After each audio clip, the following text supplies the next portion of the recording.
Welcome back, detectives. Let's dive into another horrible case. The case of Sarah Ludeman. Sarah Ludeman was born on December 7, 1990 in the United States.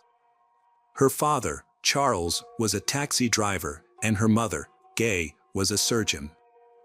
Although they were originally from New York, they moved to Florida in search of a better living environment. During her school years, Sarah faced ridicule from her classmates because of her weight, which had a significant impact on her psychological well-being. To cope with this, she turned to her father for support. From then on, she became very close to her father. She often sat next to him in a taxi, turned on the radio at high volume and sang along to country songs. Charles introduced her to new lessons, games, and concerts. Over time, Sarah became more confident, and during her high school years at Johns Hopkins in St. Petersburg, she made many friends. She graduated with excellent grades, and many teachers recognized her potential, predicting a bright future for her. Sarah was a bright and talented young woman who excelled in her studies and aspired to be a veterinarian. Her parents, Charles and Gay, were proud of her career choice as it reflected her deep kindness and compassion. While many of her friends were starting to date, Sarah found herself attracted only to unattainable figures, like famous musicians and athletes. By the age of 16, Sarah was content living her own life without the desire for romantic relationships. Very close to her, although they never met, was another girl her age named Rachel Wade. Rachel was born on February 27, 1990. Her family was a typical American middle-class family. Her mother worked as a teacher's assistant at an elementary school, and her father was a truck driver. Rachel was a quiet child who loved to play and have fun. Everything changed for Rachel when she entered her teenage years. At 15, she became withdrawn, moody, and frequently argued with her parents, particularly her mother. Misunderstandings arose for various reasons, such as Rachel's refusal to help with household chores or disagreements about her friends. When she was unhappy with something, she would run away. At first, her parents, Barry and Janet, searched for her on their own, but when Rachel began to disappear more frequently, they felt compelled to call in the police. They soon realized that Rachel's main problem was her desire to impress boys. She became obsessed with them, and when a boy showed interest in her, she would focus on him and ignore everything else. Rachel fell into a cycle of moving from one relationship to another. By the time she turned 17, her parents had lost all patience. They were exhausted from searching for her and trying to convince her to come home. Rachel became increasingly difficult to handle, even resorting to violence against her parents. During her last attempt to leave, she was open about her plans. She told Barry and Janet that she intended to move in with a guy named Javier Loboy. At that point, she was just a month away from her 17th birthday. Rachel's relationship with Javier ended abruptly. As expected, the police were called to their apartment several times due to arguments. When they broke up, Rachel wasn't too upset. She quickly found comfort with another friend of Javier's, Joshua Camacho. Joshua, with sharp facial features, curly black hair, and golden skin that captivated her. He was physically strong and had a way with words. After high school, he didn't pursue further education and instead took on odd jobs. He enjoyed taking selfies, posing with a gun, or showing off a tattoo. Joshua often relied on the girls for support and rarely accomplished anything on his own. Erin Slow Tower, Joshua's ex-lover, became pregnant and gave birth to a child. Joshua took no responsibility for his daughter and did not pay any child support. Instead, he continued to live a carefree life in his parents' house, with no plans for the future. Joshua had a knack for attracting new girls. However, he was very controlling and even argued with his girlfriend. Joshua dropped out of school and worked as a waiter, which helped him pay for his apartment. From the beginning, he tried to assert his dominance over Rachel, controlling her every move. Later they broke up several times, but each breakup only made Rachel love him more, and she was always the first to come back. One day, Sarah Ludeman visited the restaurant where Joshua worked, and her life changed forever. She fell in love with him at first sight. Joshua made Sarah feel extremely special. Soon, Sarah mustered up the courage and told her parents about her feelings. However, Charles and Gay doubted the sincerity of Joshua, who clearly loved no one but himself and only met gullible and naive girls who could easily believe his charming words. Her parents decided to be patient, hoping that the relationship would eventually end on its own. However, this did not happen. The teenage love story continued to develop. It got to the point where Sarah transferred to another school to be closer to Joshua. Although her parents disapproved of this decision, they held on to the hope that their daughter would eventually realize the truth and that things would return to normal. During the first 6 months of their relationship, Joshua and Sarah frequently argued in public, often so violently that the police were called. One day, Sarah got into a fight with Erin, the mother of Joshua's daughter. During the argument, Joshua became angry and punched Sarah in the face, but she did not press charges. It's unclear how he managed to manipulate all 3 women, but it seems the 3 girls' different schedules made it easier for Joshua to deceive. Sarah had to be home by 11 p.m. at the request of her parents, while Erin worked 2 jobs and was only free at night. Despite her jealousy and sometimes finding Joshua with other women, Erin always returned to him. Rachel, on the other hand, had a busy job but had her own apartment, where Joshua would sometimes stay. When Sarah and Rachel discover each other, instead of facing Joshua together, they focus on competing for his affection. Their rivalry takes place primarily online through text messages and social media.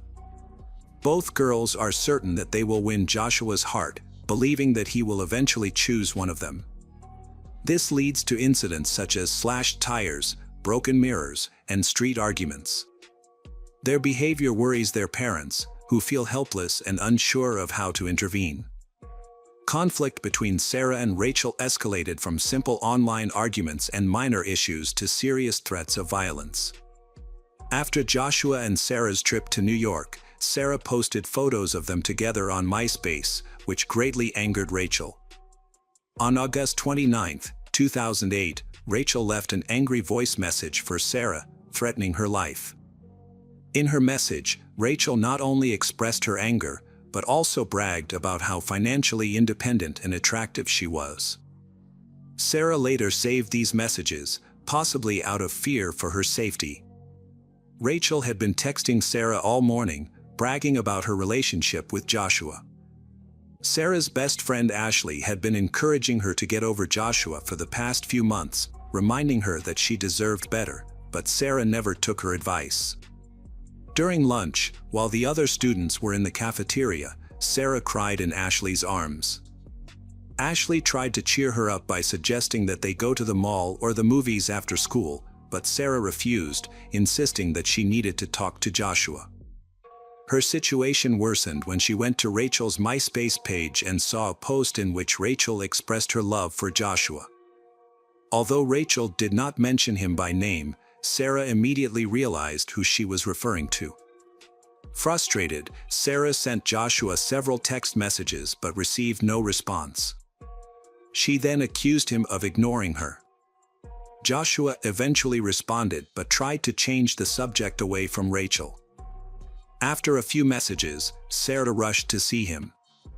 Meanwhile, Rachel, who had the day off from work, offered to spend time with Joshua, but he refused, saying that he needed to take care of his sister's children. Not believing his excuses, Rachel decides to go to his sister Janet's house to confirm if Joshua is lying. Before leaving, she puts a knife in her pocket. When she arrives, Rachel finds Sarah, Joshua, Janet, and another girl, Gilly, there. Rachel became upset when she saw Sarah's car parked near the house. The girls noticed Rachel passing by the house several times. Rachel then texted Joshua, asking why he was with other women. He responded by telling her to go home, saying that he didn't like her anymore. However, he only said this to reassure Sarah, as he was actually planning on seeing Rachel later. It was almost 11 o'clock, and Sarah knew she needed to go home, but she couldn't bring herself to leave, because Rachel had come downstairs and texted her, wanting to talk. Joshua and Sarah decided it was best to stay in the house and wait for the Rachel to leave. Sarah texted her parents to let them know she would be home late and came up with an excuse to avoid explaining Rachel's obsessive behavior. After midnight, Sarah prepared to go home because Rachel was no longer outside. Meanwhile, Janet and Gilly had asked for a ride to McDonald's, and Sarah felt safer going with them. Rachel went to visit her ex-boyfriend Javier. Meanwhile, Ashley, a friend of Sarah's, learned of Rachel's location and quickly informed Sarah. Without hesitation, Sarah, Janet, and Gilly went to where Rachel was. At that moment, Rachel began sending threatening messages, claiming that she would kill both Sarah and Joshua. She was standing on the street when Sarah's car slowed down nearby. Sarah, Janet, and Gilly got out of the car and ran towards Rachel. Taking advantage of the opportunity, Rachel pulled a knife from her pocket and attacked Sarah, stabbing her twice in the chest. Sarah collapsed, bleeding from a severe wound. Despite her condition, she managed to contact Joshua and explain what had happened. Joshua quickly rushed to Sarah's house to inform her parents.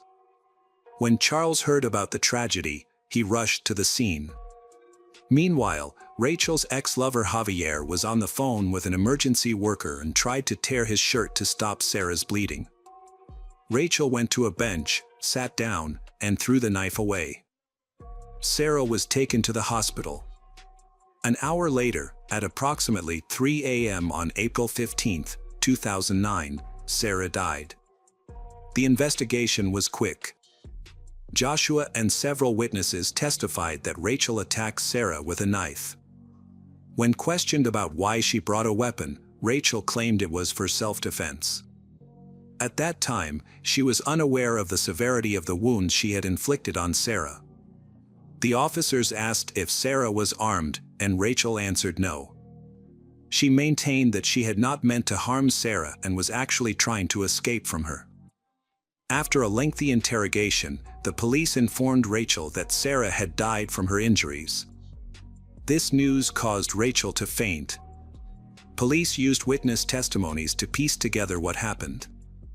Consequently, Rachel was officially charged with second-degree murder and taken to the county jail with a bond set at $500,000.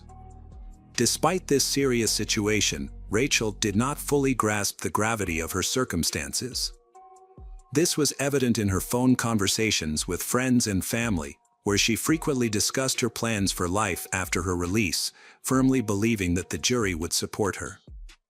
The trial started on July 20, 2010.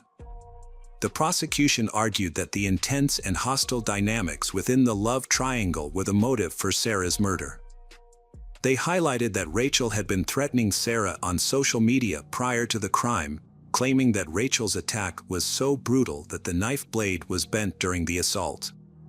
The defense pointed out that Sarah was physically larger than Rachel, emphasizing that Rachel acted in self-defense in a dangerous situation where there were multiple girls present.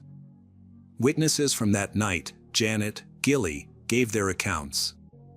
Janet and Gilly confirmed that they heard Rachel threaten to kill both Sarah and Joshua. Prosecutors presented a recording of the 911 call from that night. In addition, recordings from 2008 and text messages saved by Sarah were introduced into evidence and played a key role in determining the outcome of the case. The jury, which reached its verdict in just 2 hours, found 20-year-old Rachel Wade guilty of second-degree murder. During her trial, she received a 27-year prison sentence, with the possibility of parole after 20 years for good behavior. Rachel was then sent to a women's correctional facility to serve her sentence. Joshua, who was in Florida, left the state. Some believe he went to New York to visit relatives and avoid media scrutiny, while others think he returned to Florida to reconcile with Aaron. In 2011, Rachel, who was in prison, agreed to an interview. She expressed remorse for the events that occurred and wished she could go back in time and make different choices. Hello friends, welcome to our channel. Today we're going to take a look at another horrible case with you. The case of Samadi Fonseca Fernandez. Samadi was born in Costa Rica in February 1975. Information about her family and childhood is limited. She grew up in the Cuban with her mother, Sonia Fonseca. From a young age, Samadi attended a local school and showed a complex personality. Samadi stood out for her beauty and knew how to take advantage of her appearance. However, due to her ambition and vanity, she put material and personal interests first, disappointing many people.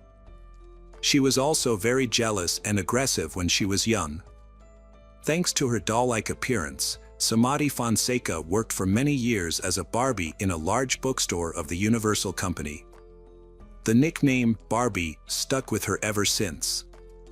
After graduating from high school, Samadi began a relationship with Osvaldo Fernando Belier, a successful journalist working for a local television station. Osvaldo was 16 years older than Samadi.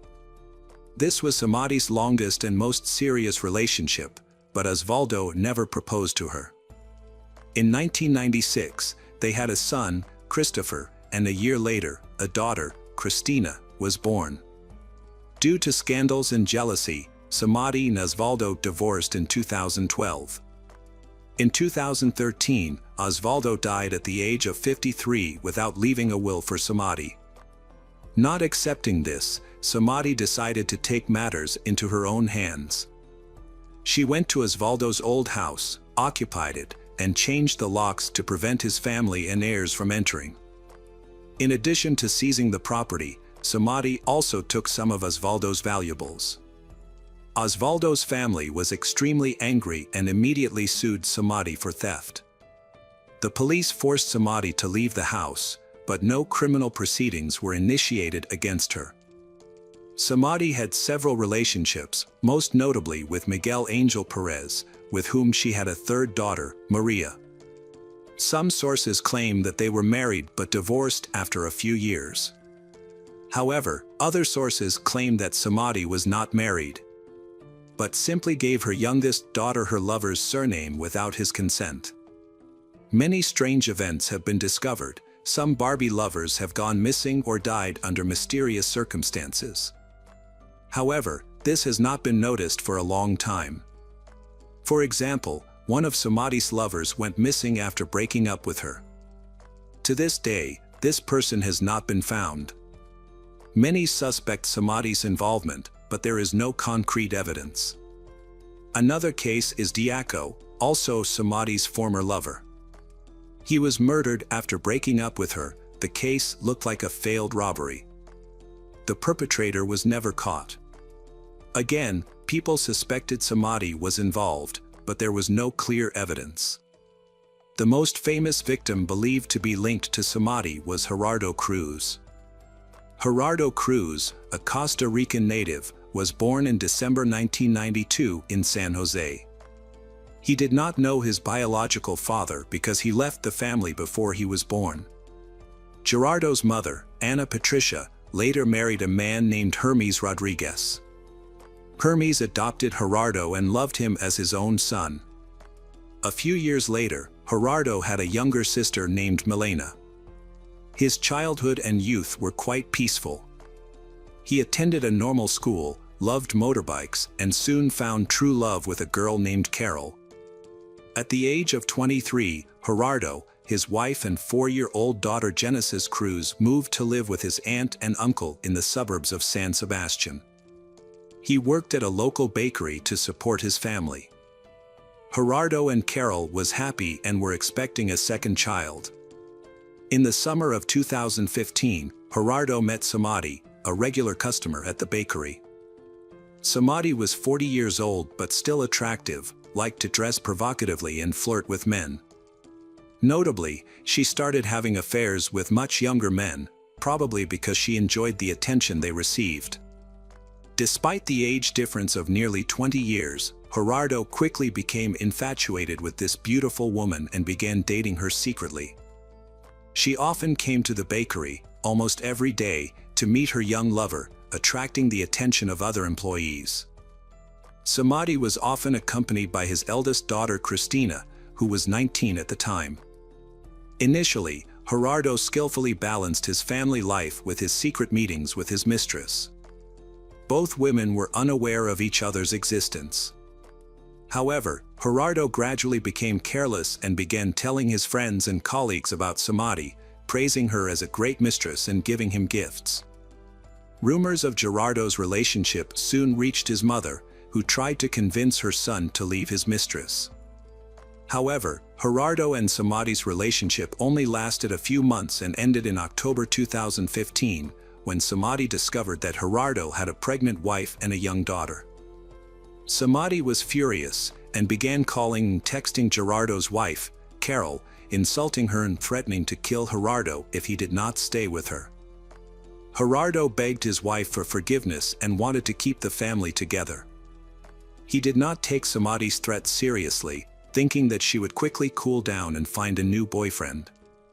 He did not expect how vengeful Samadhi would become. Just a few days after the breakup with Samadhi, while walking on a downtown street, Gerardo discovered an older man secretly filming up a young woman's skirt. Gerardo was angry and decided to record the incident with his phone. He then approached the woman, explained the situation and advised her to call the police. Next, he chased the man for about 2 minutes, trying to capture his face. Finally, the man fled in a taxi. That evening, Gerardo posted a video of the incident on his personal website. After just one night, the video went viral online. Netizens quickly identified the elderly man in the video as Luis Solmano Delgado, a former finance ministry official. The video quickly spread across media, turning Gerardo into a national celebrity. He was repeatedly invited to interviews in newspapers, on television and on radio to recount the incident, condemn the former official's actions and affirm that he had no regrets about what he had done. Meanwhile, a team of talented lawyers hired by Luis began to legally attack Gerardo. They accused him of violating the law by distributing the video and were preparing to sue him. Gerardo was surprised and confused by the situation, not knowing why he was being tried instead of the man who had committed a depraved act with an innocent girl. On October 7th, Gerardo gave his final interview on a local radio station. He was confident in his views and did not feel nervous. The next day, Gerardo planned to meet his friend Oswald after work, but canceled, citing an emergency. It was later revealed that Gerardo had received a text message from Samadhi that day. In the message, she had lured him to the park that evening with the promise of another interview. Gerardo trusted his ex-girlfriend completely and did not suspect anything. After work, he went to the meeting place, but instead of meeting the journalist, he was attacked by 2 strange men. They robbed him of his bag, beat him and stabbed him several times in the chest and stomach before running away. Before losing consciousness, Gerardo called his friend to tell him the news. The friend immediately called the police and an ambulance. Thanks to timely treatment, Gerardo was taken to the hospital. Doctors tried to save his life for 42 days. During this time, Gerardo underwent many surgeries, but ultimately did not survive. On November 19th, Gerardo passed away in the intensive care unit. Since Gerardo had just become famous before the tragedy, the news of his condition attracted national attention and was not exaggerated. Gerardo's family gave interviews, asking people to pray for his recovery. They did not understand why someone would attack Gerardo. Many people attended the funeral to express their condolences to the family. People hoped that the police would soon catch the culprit and give him a fair trial. There were initially many theories about the case. One theory was that it was a robbery-murder, because Gerardo was attacked in the park in the evening, his bag was stolen and he was stabbed with a knife.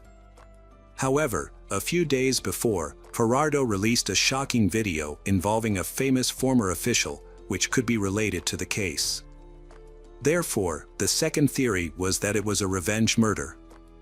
The media reported that Luis Solmano Delgado may have hired a hitman to kill the young man who had damaged his reputation. The case caused a heated debate in the press and people protested to demand the arrest of the culprit. The police began to investigate various theories and look for Gerardo's enemies. The investigation went dormant for months until May 2016, when a security camera video was discovered. The video showed two men running away from the crime scene. They immediately became prime suspects, but the police needed to identify and arrest them. The video became crucial evidence and, when released, helped move the investigation forward. The video was repeatedly shown on the news, urging viewers to look out for dangerous suspects. Police sketched the suspects and their physical features. Not long after, one suspect turned himself in and cooperated with the investigation, hoping for a reduced sentence. Thanks to his information, the investigation quickly identified other accomplices and the masterminds. All those involved were arrested, including Samadi and his daughter Cristina, the masterminds, Ronald Arce Barrientos, the taxi driver, Cesar Chavez Cerdas, who acted as an intermediary, Omar Costa, the young minor who directly participated in the attack and followed the victim. The roles and connections of the participants in the case were determined through phone calls and text messages. Samadi was the mastermind, who planned the entire incident in detail and recruited his daughter Cristina to participate. They asked their friends Ronald and Cesar to find an assassin to kill Gerardo, disguising it as a robbery in the park at night. Omar also participated with the task of ensuring that the victim arrived at the right location. Samadi chose October 7th as the date of the murder. On that day, she contacted all the participants several times, assigning roles and ensuring that everyone followed the plan. The young woman also asked them to bring her some of her ex-lover's belongings as evidence after the crime. Gerardo, after finishing his shift, went straight to the park. He thought he was going to an interview, so he tried to arrive on time. However, at the meeting place, he was attacked and stabbed multiple times. The attacker took Gerardo's handbag and jacket, then gave these to the Samadi as evidence. The most important evidence against Samadi were text messages detailing the murder plan and the roles of each participant. She was so confident that she did not delete these messages. The motive for this serious crime was jealousy. She did not want to share her lover with his wife and decided that if she could not have him, no one could. She carefully planned and executed the criminal conspiracy with the help of her daughter. They were immediately arrested and denied bail due to concerns that they might flee the country. The other co-defendants were also detained before trial, except for Omar, the supervisor, and the youngest participant was handed over to the Juvenile Justice Department. The investigation lasted about a year and a half. It was not until December 2017 that the trial of all those involved in the criminal conspiracy began. Samadi has a criminal record and was once arrested for falsifying documents to receive state benefits, but was only fined. She assigned the surname of a former lover to the child without his consent. She then used the court to receive child support from this man for more than 3 years, until the fraud was discovered. Samadi was sentenced to 3 years in prison and fined a large sum. However, because she has a young child, her sentence was reduced to 5 years of suspended imprisonment.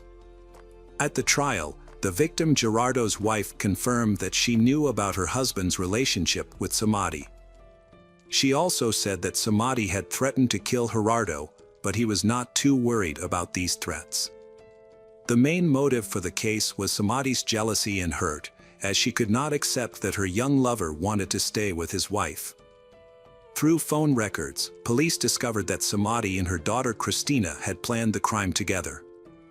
After the security camera footage of the murders was released, Christina had a mental breakdown.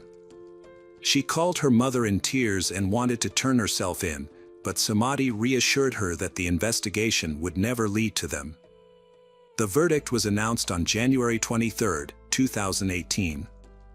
The court sentenced Samadhi to 30 years in prison, Christina to 25 years, Ronald to 25 years, and Caesar to 25 years. Of the killers, one was sent to a juvenile detention center, while another was still at large at the time. Omar, who had been stalking the victim, was acquitted. The victim's family received $140,000 in moral compensation. After the trial, they expressed their gratitude to the court for giving Gerardo's killers a fair sentence. Samadhi and Christina's lawyers appealed to the Court of Appeals for a reduced sentence. The appeal hearing took place in November 2019. At the same time, Ronald. According to the testimony, Ronald participated in the massacre but did not know the details of the plan. Ronald and Caesar also appealed in hopes of having their sentences reduced. As a result, each participant in the crime had their sentence reduced by 5 years. Samadhi is currently serving a 25-year sentence in a women's prison in Costa Rica. In the summer of 2020, she registered her marriage to a woman named Lindsay Diaz Lopez, whom she met in prison. At the time of the registration, Lindsay had been pardoned and released from prison, while Samadhi still had to continue serving nearly 2 more decades of her sentence. Hi everyone, thanks for returning. Let's unravel another perplexing mystery. The case of Sabrina Khouder. Sabrina Khouder was born on December 5, 1982, in a suburb of London. She is of French and Algerian descent from her parents. The combination leads to her exceptionalism. The eldest of 4 children, her family moved to Paris when she was 2 years old, and she grew up there. However, Sabrina's complex personality began to emerge when she went to school. Her former classmates described her as fierce, domineering, self-centered. Sabrina does not make friends easily, and she is especially unfriendly to other smart and beautiful girls, as she sees them as competitors. With her beautiful looks and outstanding height, Sabrina could have pursued a modeling career if she had learned to be friendly with others. However, during her childhood and youth, she often wanted to use others instead of caring about their interests. Sabrina participated in sports and music as a child, but she did not strive and did not achieve success in these areas. While studying at school, Sabrina participated in sports and injured her back. Since then, she had to use prescription painkillers. However, she later tried to obtain painkillers illegally, which led to her arrest and warning. Sabrina focused a lot on herself and her appearance, always craving for attention. She believed that she would have a rich, glamorous, and famous future. For a long time, Sabrina's fantasies had kept her from reality. She believed that her rightful place was in Hollywood. Although Sabrina graduated from the Sorbonne with a degree in English and French literature, since 2006 she has changed careers several times in the fashion industry. She has worked as a stylist, makeup artist, and fashion designer, although she has no real expertise in these fields. Sabrina is a young girl with a charming appearance and a hobby of attracting men. However, she only takes advantage of their feelings, never being serious with them. Instead, she is waiting for the perfect man, a prince, who will fulfill everything she wants. After graduating, Sabrina has not yet determined her life goals. She feels entitled to enjoy life without having to make an effort. However, she enrolls in the prestigious Sorbonne University and works part-time at a sweet shop to earn money. At the sweet shop, Sabrina meets Wissam Madouni, a man 6 years older than her. Wissam is a manager at the headquarters of a large French company and is studying at a prestigious university. He aspires to get a master's degree to advance in his career. Wissam loves Sabrina very much and is willing to fulfill all her wishes. Sabrina also found Wissam attractive and saw him as someone she could control. Besides, she also saw Wissam as a ticket to a wealthy life. He was ambitious and had the potential to be very successful in his career, willing to pamper and please Sabrina. The couple began their relationship in 2000 and after a few months decided to move in together. However, Sabrina quickly revealed her true nature by controlling Wissam in every aspect of his life. If Wissam did not meet her demands, she would get angry and even beat Wissam. Sabrina also openly cheated on Wissam without hiding or justifying her actions. She had feelings for many people, including Wissam's close friends, colleagues, and random acquaintances. Although Wissam tried to end the relationship and leave her many times, he could not escape his deep love for Sabrina. In 2001, Wissam earned a master's degree and was promoted, earning him a substantial income. However, Wissam spent the money on luxury goods and entertaining Sabrina. Wissam and Sabrina were compatriots of French-Algerian origin. According to some reports, in the fall of 2001, the couple held a special Muslim ceremony to marry, which was certified by it issued by the Argento Mosque. The couple had a son, but years later, another man named Anthony Francois claimed to be the father of the child. In 2008, the global financial crisis hit hard, causing the company where Wissam worked to go bankrupt and he lost his high-paying job. At this time, Sabrina decided to move to London without discussing it with Wissam. Wissam no longer had any opportunities or hopes for a career here, so he decided to follow Sabrina to London. Upon arriving in London, Wissam found a job at a large bank. However, Sabrina had difficulty finding opportunities in the fashion industry, as she did not have enough skills, experience, and formal education in this field. After that, Sabrina tried many different jobs to find new opportunities. She worked as a nanny, a call center operator, a cafe worker, and even tried her hand at marketing. Sabrina's career journey turned to musician and composer. Despite her best efforts, Sabrina still had difficulty finding opportunities in the music industry. She participated in many auditions and social events to make connections. At one of these events, Sabrina met Mark Walton, a famous musician and composer, who was a member of the famous boy band Boyzone. After leaving the band, Mark became a successful music producer and collaborated with many famous artists such as Jennifer Lopez, Jessica Simpson, and Lady Gaga. In 2016, Mark's net worth exceeded $1 billion. Mark was exactly the person who helped Sabrina enter the world of fame and luxury. She impressed Mark with her beauty and charm. He also had to admit that he fell in love with her at first sight. Their relationship progressed quickly. Sabrina quickly ended her relationship with Wissam. Nothing stands in Sabrina's way. Within weeks, she moved in with Mark in a luxurious house in an upscale area of London. Mark paid all the bills, including rent, for the lavish house Sabrina chose. For months, Sabrina enjoyed the lavish lifestyle she had long desired, socializing with celebrities, attending high society events, wearing high-fashion clothes, and even appearing in magazines. However, when Sabrina became jealous of every woman around Mark and could not control her behavior, Sabrina's true colors began to show. Sabrina became increasingly demanding of extravagant gifts. Mark pampered her with designer clothes, jewelry, and trips to upscale restaurants and clubs, but that wasn't enough for her. The couple's home constantly changed maids, as Sabrina's paranoia led her to believe they were stealing or trying to seduce Mark. Her irrational behavior became too much for Mark to handle. In 2011, he ended the relationship and moved to California, leaving Sabrina penniless.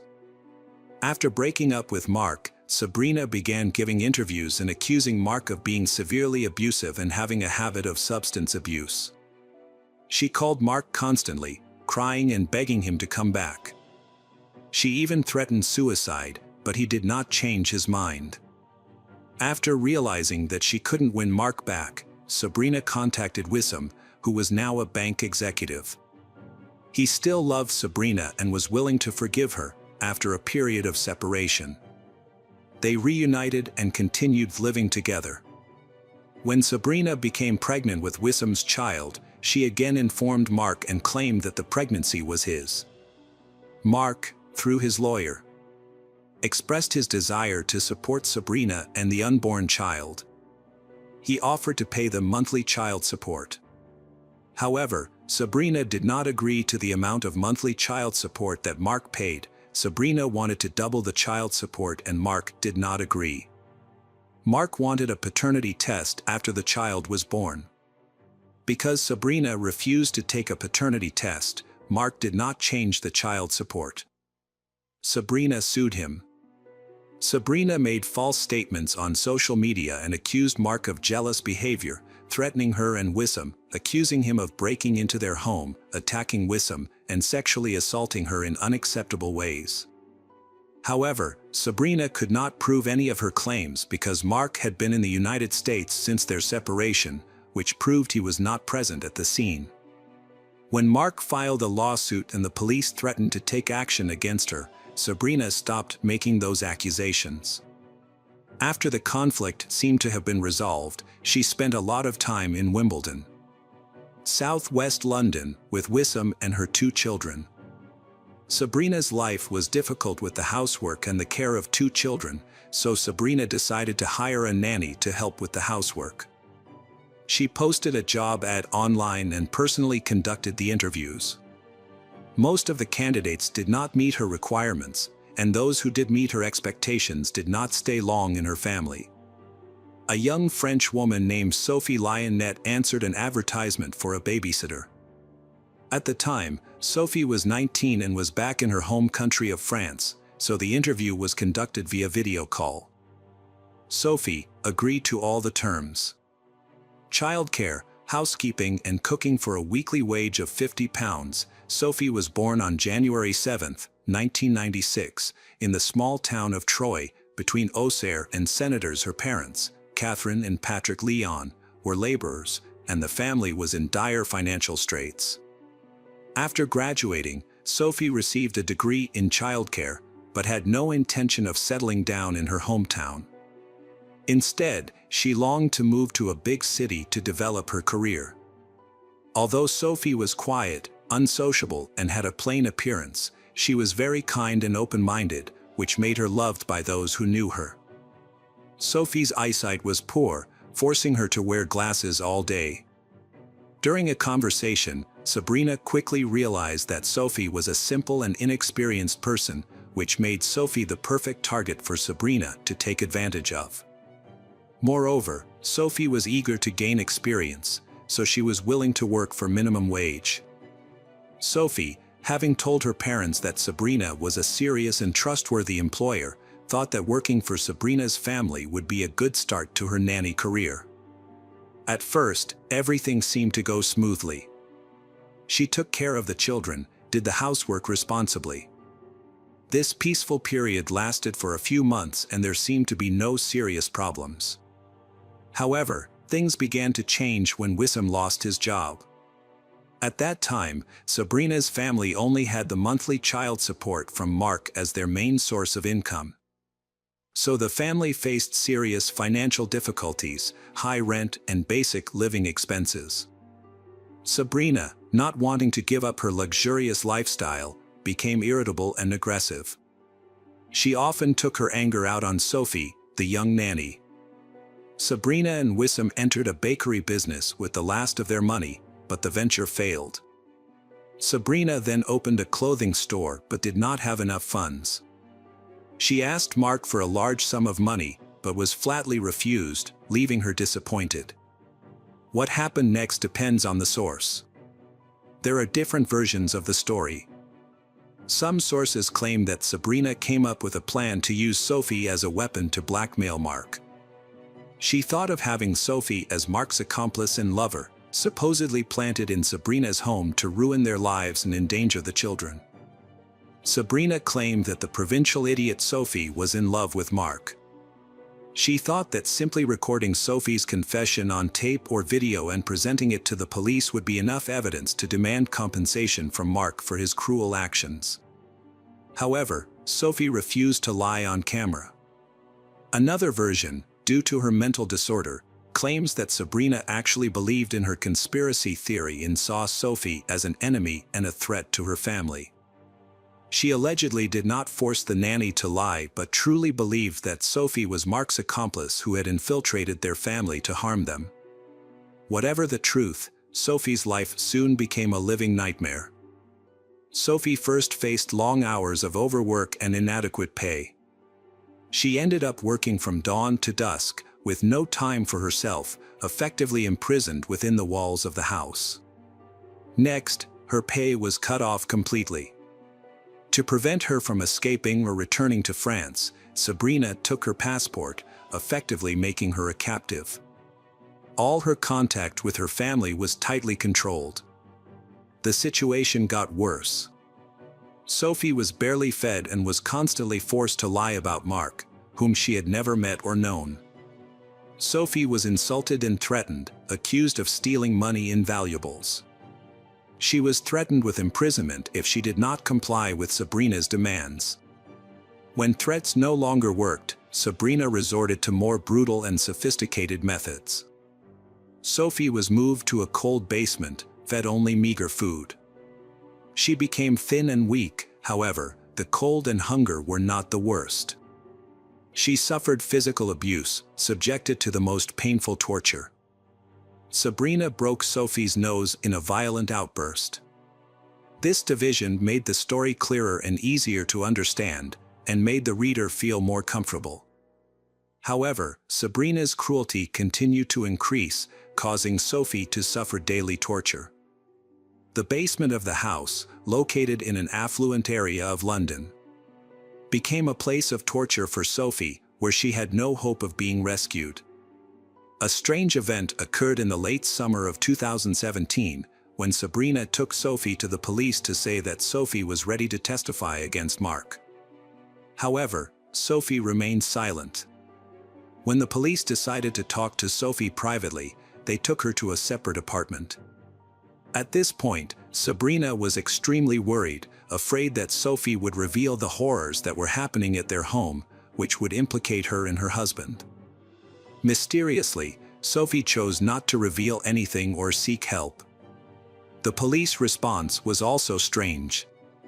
Despite seeing a young woman who was malnourished, frightened and weak, they did not call a doctor or psychologist to ensure her health and safety.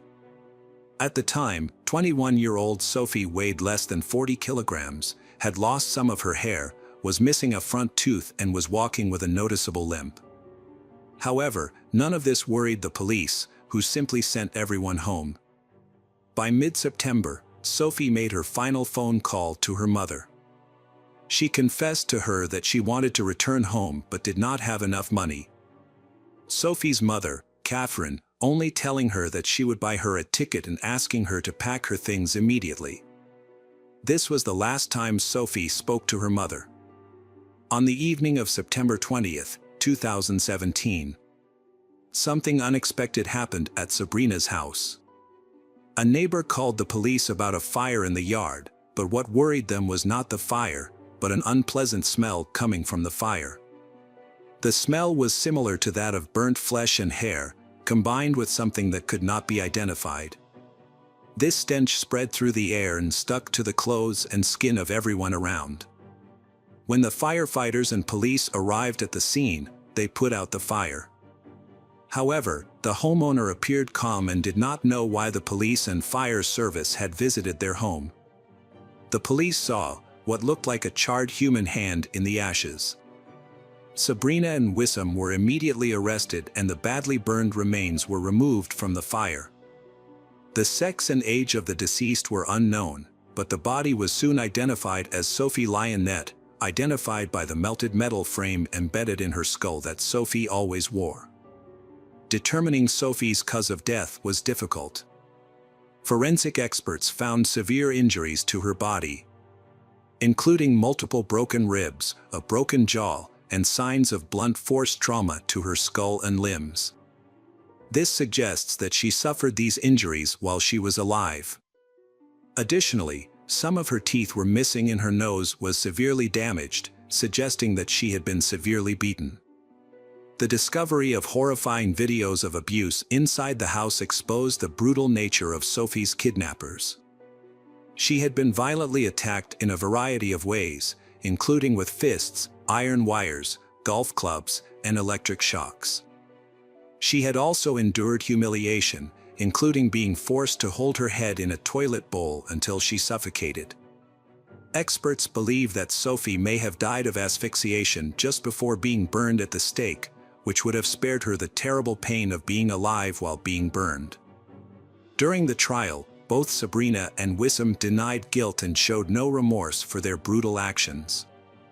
After the murder, Wissam went to a nearby supermarket to buy fuel to burn the body and cooked dinner for his family. As if the murder had never happened. The couple's first trial began in March 2018. Sabrina attempted to portray herself as the victim, blaming Mark for driving her into a pathological state with his relentless torture. However, medical tests showed that although Sabrina suffered from a mental disorder, she was not insane and fully understood her actions. Wissam was psychologically dependent on Sabrina despite his physical strength. She had a great influence over him and he would blindly listen to her every word. A former lover of Sabrina spoke out during the trial, describing her as a cunning manipulator rather than a crazy woman. On June 26, 2018, the court found Sabrina Kuder and Wissam Maduni guilty of torturing, insulting, and murdering nanny Sophie. The couple were sentenced to life in prison and must serve at least 30 years before being paroled. However, neither of them pleaded guilty. They repeatedly appealed for a lighter sentence. Sabrina even tried to pretend to be insane for a while to be transferred to a hospital instead of prison. But this plan failed. Mark Walton, who attended the trial, expressed remorse for his past relationship with Sabrina. He said she committed all these barbaric crimes to attract attention and make money from him. Mark sends his deepest condolences to Sophie's parents. Hello friends, welcome to our channel. Today we're going to take a look at another horrible case with you. The case of Ryan Widmer. Sarah and Ryan Widmer met at a favorite coffee shop. Ryan ordered a cup of coffee while Sarah was waiting in line, and happened to see a book on his table that she had just finished reading. Their shared interest in literature opened up their first conversation. Gradually, they spent many hours discussing common topics such as books, movies, music, and daily routines.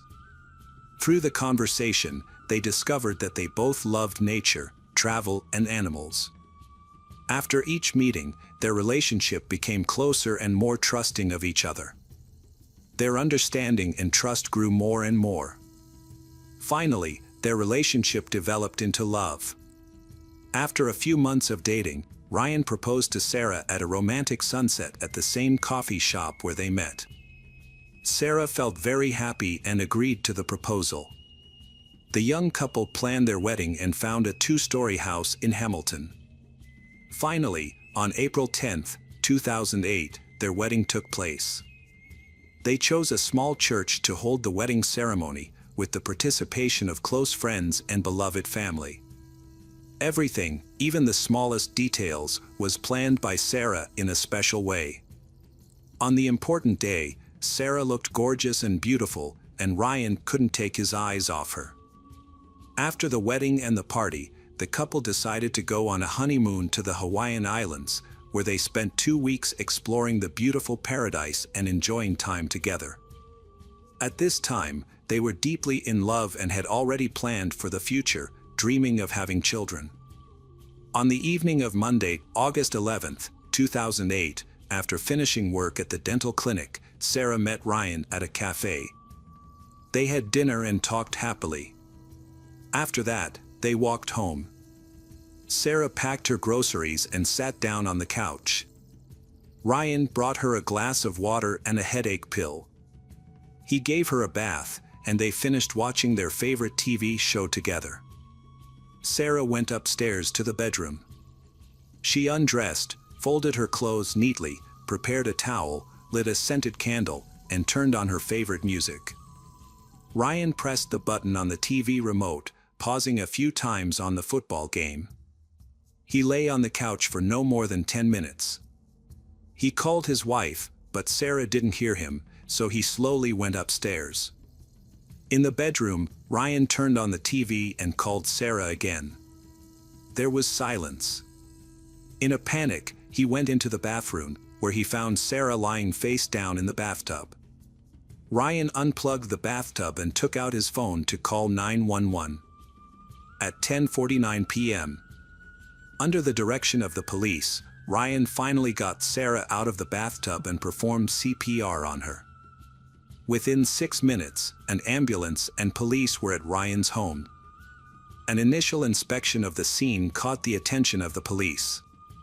The bathroom was dry and clean, with no signs of water or scattered objects. Sarah was lying on the bedroom floor, naked, her skin dry. Only her wet hair suggested she had drowned. A paramedic performed CPR when there was no pulse. A pinkish-white fluid flowed from Sarah's nose and mouth. 2 attempts to intubate Sarah while she was lying on the bedroom floor were unsuccessful. Sarah was then rushed to the emergency room and 2 more attempts were made to bring her heart rate back to normal with a defibrillator, both unsuccessful. During this time, Ryan remained by his wife's side. Within 20 minutes of arriving at the hospital, they attempted to revive Sarah, but at 11:41 p.m., an emergency room doctor pronounced her dead. Ryan knelt in the hospital hallway and cried. Relatives and friends of the couple could not have imagined that just 4 months after their wedding, a tragedy would strike that would shock the entire city and make Ryan the prime suspect in Sarah's death. When the police questioned him at the hospital, Ryan's initial statements raised suspicions. Ryan claimed that he and his wife had been home that night. They had dined out, returned home, and watched TV. Then, because his wife had a headache, Ryan gave her painkillers and led her to the bathroom. Some details in Ryan's statement did not match the emergency call records. The victim had collapsed face down, while Ryan said his wife was lying face up. This discrepancy made the police question Ryan's statement.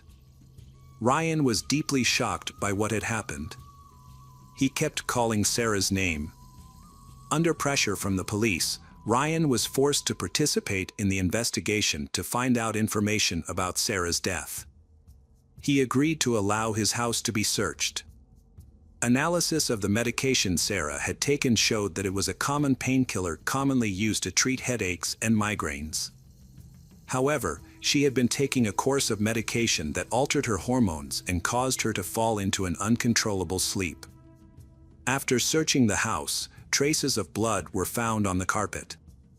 During the investigation, the police discovered several signs that made them suspicious of Ryan's story.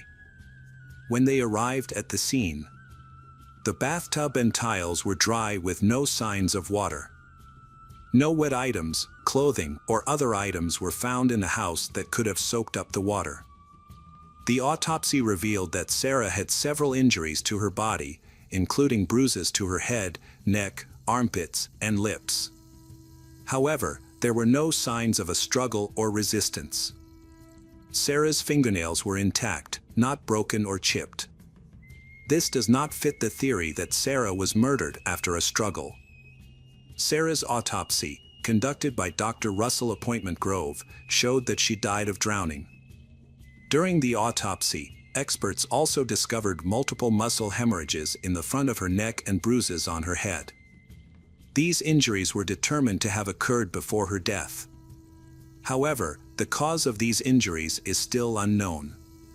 Toxicology tests ruled out the presence of illegal substances or alcohol in Sarah's blood. This makes the question of what caused her death even more difficult to answer. On August 13, 2008, Ryan was arrested on suspicion of murdering his wife.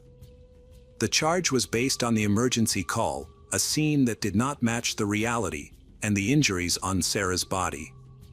This was enough to charge him with murdering his wife. Ryan and Sarah were very much in love, as friends and neighbors confirmed. They never argued or fought in public and always planned their lives. What caused Sarah's death? In March 2009, the first trial began with emergency line officer Ron Cronenberger taking the stand. He described the phone conversation with Ryan as calm and relaxed. However, Ron Cronenberger also said that Ryan appeared to be just blowing into the tube, pretending to perform CPR. The prosecution argued that the information from the 911 call, the scene, and Sarah's injuries were enough to prove that Ryan killed her by forcing her underwater and drowning her in the bathtub. The main piece of evidence in the case was the bathtub. Police examined the bathtub for fingerprints and found what they believed to be human handprints. These were located closer to the middle of the bathtub. Using a reflective ultraviolet photographic process, fingerprints and stains were found on the bathtub. A fingerprint was found on the forearm, and hair follicle testing determined that it was left by an adult male, but the age of the fingerprint could not be determined. The police called in a medical expert, who testified that falling asleep and dying in a bathtub was unlikely unless illegal drugs or alcohol were involved. According to the expert, the sensation of water on the face could have awakened the person or triggered a reflex response to the airway. Otherwise, the reduction in oxygen in the muscles would have likely awakened the victim. In addition, the pathologist who performed the autopsy was called to testify. He stated that if Sarah had a dry body and wet hair, a likely explanation would be that her head had been pushed off the edge of the bathtub, toilet, or sink. She could have been pushed forward or backward, in running water or in a full bathtub. According to the prosecution's case, Ryan held Sarah's head underwater until she drowned, and on that basis, he should be convicted. Ryan's defense attorney argued that he was innocent, and that he had no motive to kill Sarah. The attorney said that if there had been a violent struggle, as the prosecution argued, there would have been evidence of that. However, there were no injuries on Ryan, and Sarah's fingernails were not broken or chipped. The attorney said that the injuries found on Sarah were the result of prolonged CPR, direct cardiac massage, and multiple attempts at intubation that night in the house, in the ambulance on the way to the hospital, and at the hospital itself. At the defense's request, a second autopsy was performed.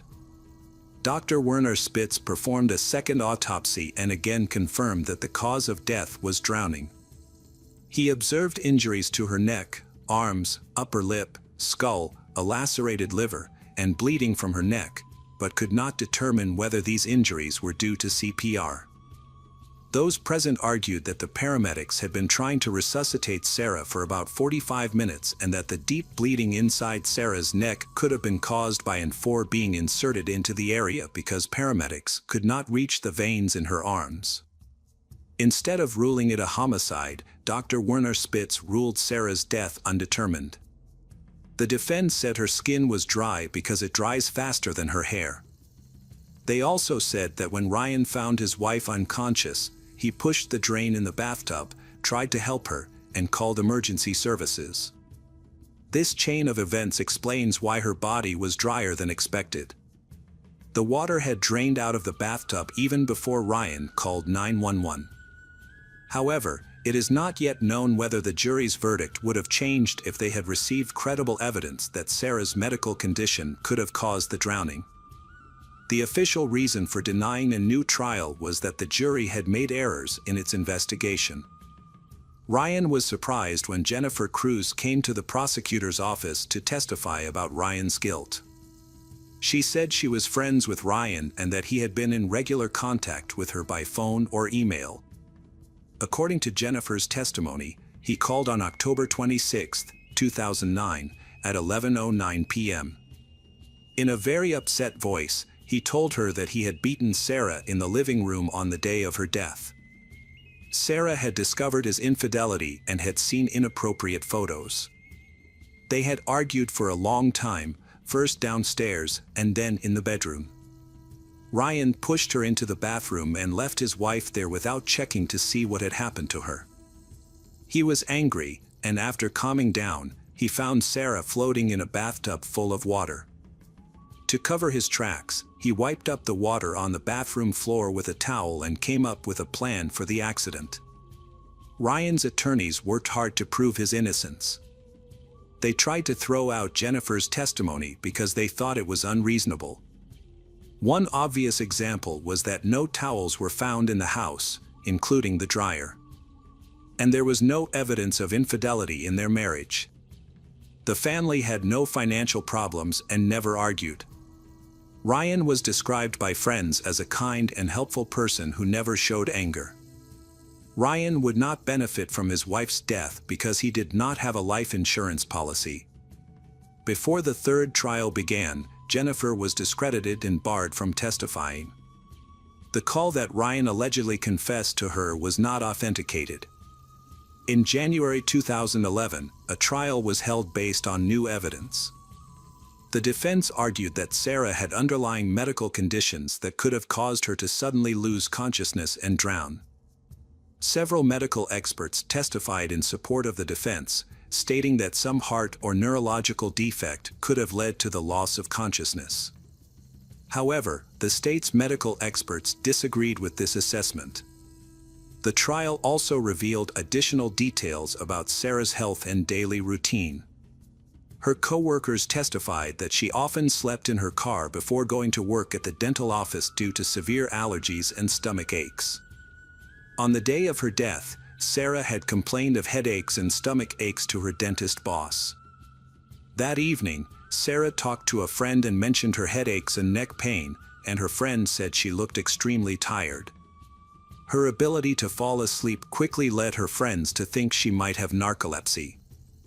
Narcolepsy is a sleep disorder characterized by excessive daytime sleepiness. People with narcolepsy often have difficulty staying awake and need to take frequent naps to cope. However, Sarah's mother, Ruth Ann Stewart, disputed this idea when she testified as a prosecution witness at trial. She claimed that she had never seen her daughter have sleep problems and described Sarah as a healthy and active child with a regular daily routine. Sarah's medical records also supported this claim. As a dental hygienist, Sarah had undergone regular checkups and her last checkup showed no signs of health problems. In addition, other witnesses who claimed Sarah was excessively sleepy gave unconvincing testimony. In cases where a person tries to strangle another from behind, the victim often suffers defensive injuries to the arms and legs, as well as injuries to the small bones in the neck. However, Sarah's autopsy did not show any such injuries. The defense urged the jury to consider all the facts surrounding the case, that Ryan had no reason to harm Sarah. Once again, the defense was defeated.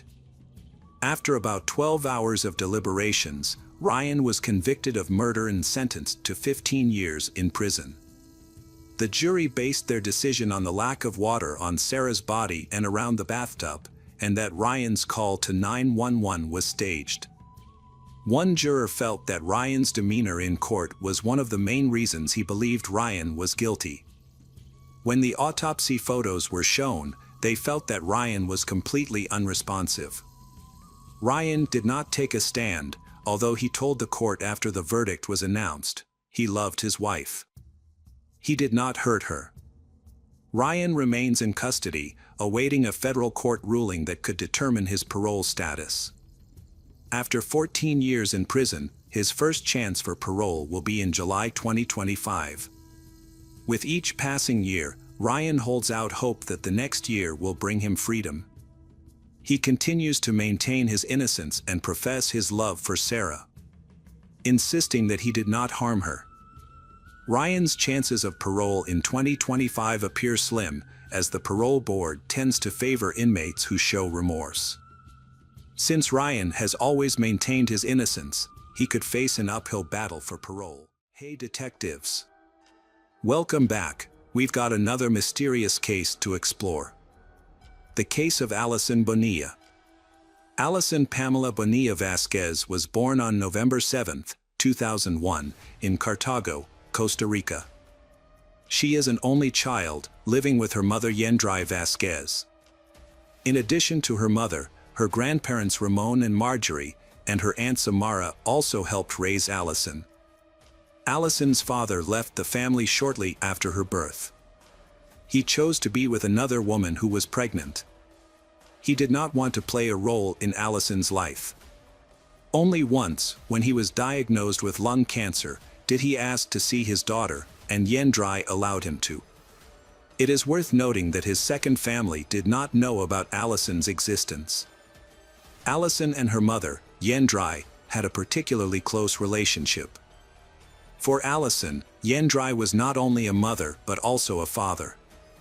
Therefore, Allison often gave her mother gifts on Father's Day. Their relationship went beyond the typical mother-daughter relationship.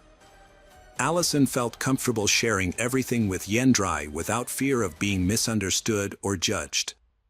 Despite not having a father, Allison did not feel lonely or abandoned. She had a large family and enjoyed spending time with them. She also attended church regularly every Sunday. Relatives described Allison as a kind, outgoing, and friendly girl. In photos, she always looked happy, and there was no sign of sadness or longing in her eyes. Allison had always dreamed of becoming a model. She decided to drop out of 8th grade to focus on makeup classes, thinking that combining the two was too difficult. She did not want to waste time on something that would not help her achieve her goals. After that, Allison started looking for a job to help her mother pay the bills but did not receive any responses from the places she applied. This made her very sad. Her mother, Yendrai, realized that her daughter would have difficulty finding a job due to her limited education, so she encouraged Allison to take evening classes. At age 18, Allison enrolled in Liceo Enrique Geyer, a few miles from home. During this time, she completed a pastry course and began practicing. Allison made delicious cakes and desserts that were loved by everyone in the neighborhood. This helped her find a way to make money from her baking talent. Allison had a boyfriend named Harold Sura Solano who lived in Cachi, a district in the province of Cartago, Costa Rica. Usually, Allison stayed home with her mother in the morning, then met Harold, and then went to evening school at 6 o'clock. She often returned home late by bus. The route from the bus stop to her house was dangerous, dark, and deserted. Therefore, Allison always informed her mother of her location, and sometimes her mother picked her up at the bus stop or halfway. On March 4, 2020, Allison went to her mother's nail salon, then visited her classmate Pal for about 15 minutes. They arrived at school at 6 p.m. and separated because they had different classes. Allison arrived at school and waited in an empty classroom for about 15 minutes before realizing that her classes had been canceled for the day. Instead of going home right away, she decided to visit her aunt who lived near the school. However, her aunt was not home. Allison then decided to go to her boyfriend Harold's house. When she arrived, she learned that Harold was at work but would be back soon. Harold's mother invited Allison inside to wait. When Harold returned, the family had dinner together, talking about a variety of topics and discussing future plans. After dinner, Harold excused himself for a moment, saying that he had urgent business to attend to but would be back soon. At 8:15 p.m., Allison left Harold's house without waiting for him to return. This set off a chain of events that would become nationally known. Harold returned home about 5 minutes later and, seeing that Allison had left, texted her to ask where she was and offered to give her a ride home on his bike. Allison replied immediately that she had already arrived at the bus stop. While waiting for the bus, she texted her friend Pa to ask if Pa's cousin could give her a ride home on his bike. However, Pa's cousin refused because his bike was a special type and not suitable for two people. It is unclear why Allison did not ask her boyfriend for help. She may have been angry with him or did not want to bother him. Allison got off the bus at 8:43 p.m. Her house was about a mile away. Feeling anxious and scared, she texted her mother to pick her up. At 8:45 p.m., Allison texted her boyfriend and mother that two suspicious men had gotten out of a car and were following her. She decided to run home to avoid them. The road Allison was on was dangerous, poorly lit, and had few people. There was only one security camera there, which captured a blurry image that could have been Allison. Allison's mother, Yendrai, went to the bridge half a mile from their home to pick up her daughter but did not see her. She tried to stay calm, thinking that Allison might have gone back to the bus stop for safety. However, she did not find her there either. She finally thought that Allison had not seen her and had gone home on her own. When Yendrai returned home, she found that Allison was not there. She immediately called relatives and friends to ask for help in the search. About 30 minutes later, Harold woke up and received a call from his Aunt Samara saying Allison was missing. He tried to contact Yendrai but was unsuccessful. 3 hours later, Yendrai reported Allison missing to the police, and the search began. Luckily, Yendrai had the last photo of Allison in the clothes she was wearing. Police checked several locations, from the bus stop to Allison's house, Catchy Lake, and the nearby hydroelectric dam. On March 5, 2020, police found their first clue, Allison's glasses in the grass about a mile from her house. However, Allison seemed to have disappeared without a trace. 8 days later, they discovered Allison's identification on a coffee plantation. This was surprising because they had checked the area several times before. What was even more suspicious was that her ID was placed in such a conspicuous and clean location. As if someone had intentionally placed it there to mislead the investigation or hide something. 15 days after Allison went missing, Yendrai received a call from Allison's father. Instead of showing concern or offering help, he said that Allison was missing because she was too beautiful. Shocked by these insensitive words, Yendrai immediately hung up the phone, unable to believe what she had just heard. For a long time, the family, police, and volunteers continued to search for Allison. Every Sunday, they hung up posters with her picture. One day, they decided to paint messages on the streets, recreating Allison's journey from the intersection to the bridge, where she was believed to have disappeared.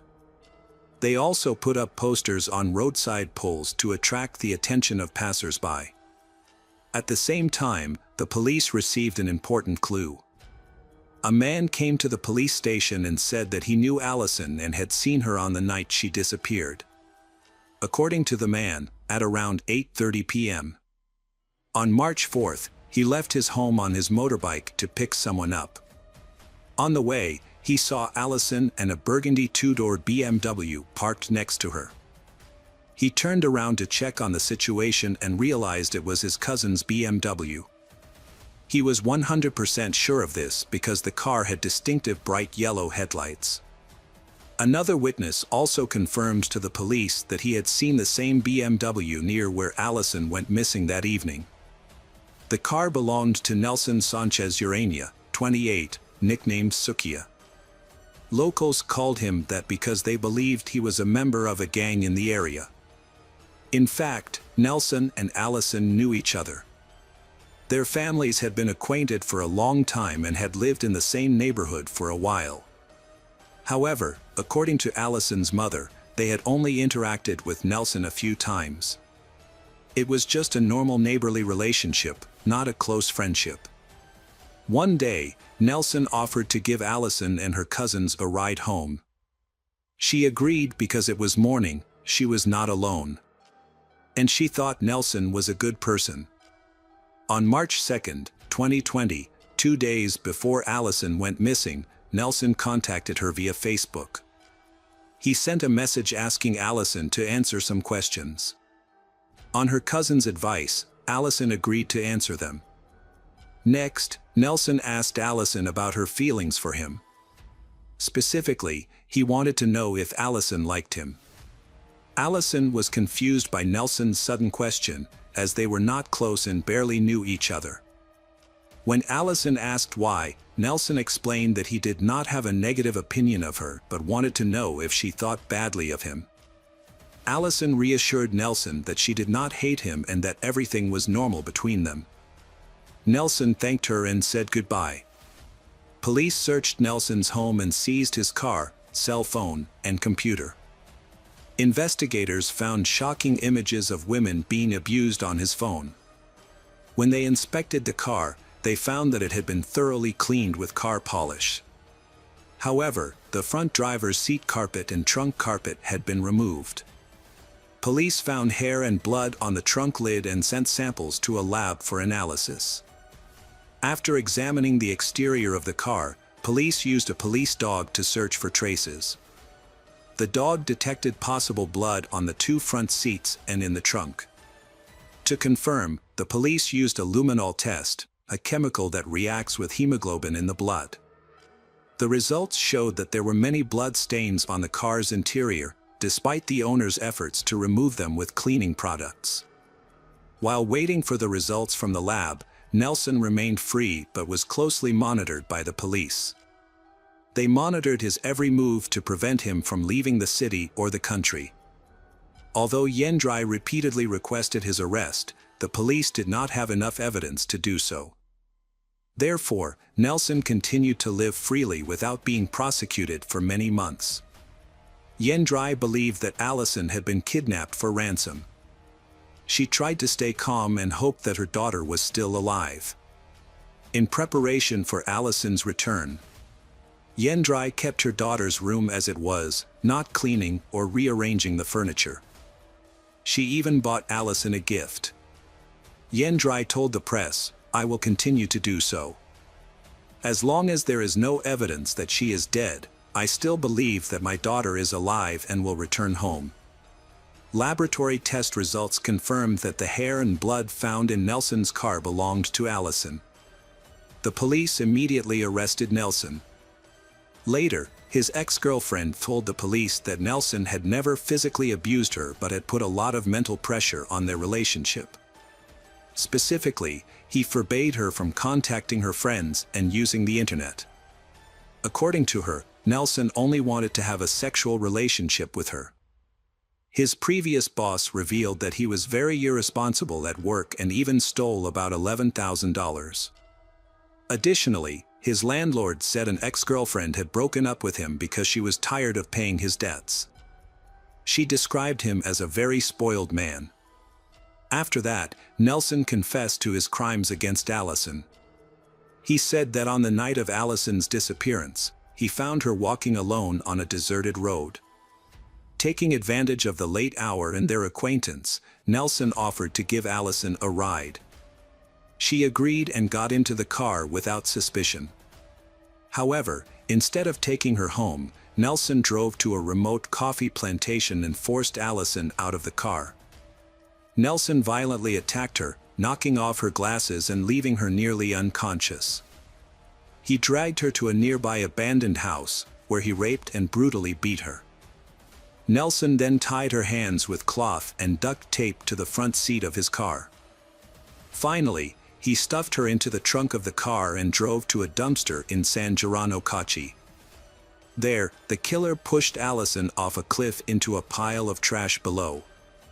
He justified his heinous actions by saying that he was under the influence of drugs.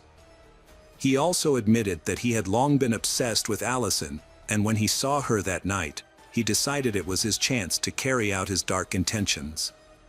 Surprisingly, Nelson later recanted his initial statement, accusing the police of coercing him into confessing. However, the authorities had enough evidence to charge him despite his denials. The suspect could face a maximum sentence of 35 years in prison. In the early morning of September 4th, a search party went to the San Anno landfill to look for Allison's body. However, because the area was large and difficult to access, finding Allison's remains was an extremely difficult task. Moreover, it had been 6 months since Allison went missing. Just 25 days after Allison confessed, the police discovered a number of important pieces of evidence. They found human bone fragments, including a spine, ribs, part of the pelvis, and a femur. They also found pieces of clothing that Allison was wearing on the day she disappeared, along with a pair of sneakers with studs inside. All of these clues were sent for testing and thorough analysis by the police. Jose Francisco Herrera, the suspect's defense attorney, questioned the authenticity of the evidence because it was found by volunteers, not professional police.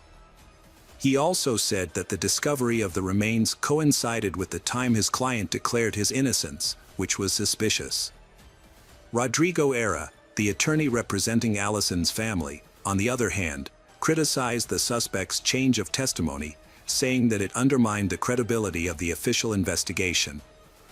On October 5, 2020, experts confirmed that the remains found belonged to Allison. Because only a partial body was found, they were unable to determine the exact cause of death. However, examination of the remains revealed multiple fractures that appeared after death, suggesting she may have fallen from a great height.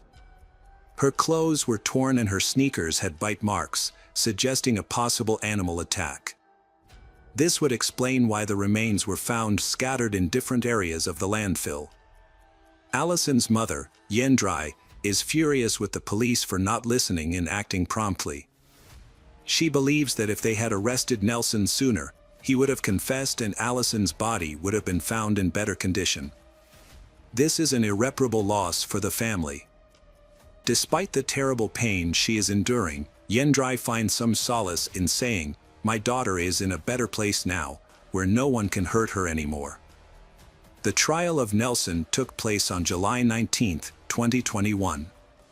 Harold, Allison's boyfriend, was a key witness in the case. According to Harold's testimony, on the afternoon of March 4, 2020, at approximately 6:30 p.m., he returned home and found Allison there with her mother. Harold then left for approximately 5 to 10 minutes. When he returned, he discovered that Allison had left without saying anything. While Allison was on her way home, Harold texted her repeatedly.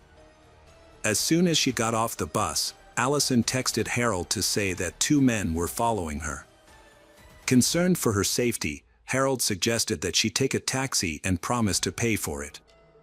However, Allison refused twice and said that she would run home. Harold did not receive any further response from Allison after that text message. According to his explanation, he only informed his mother of the situation.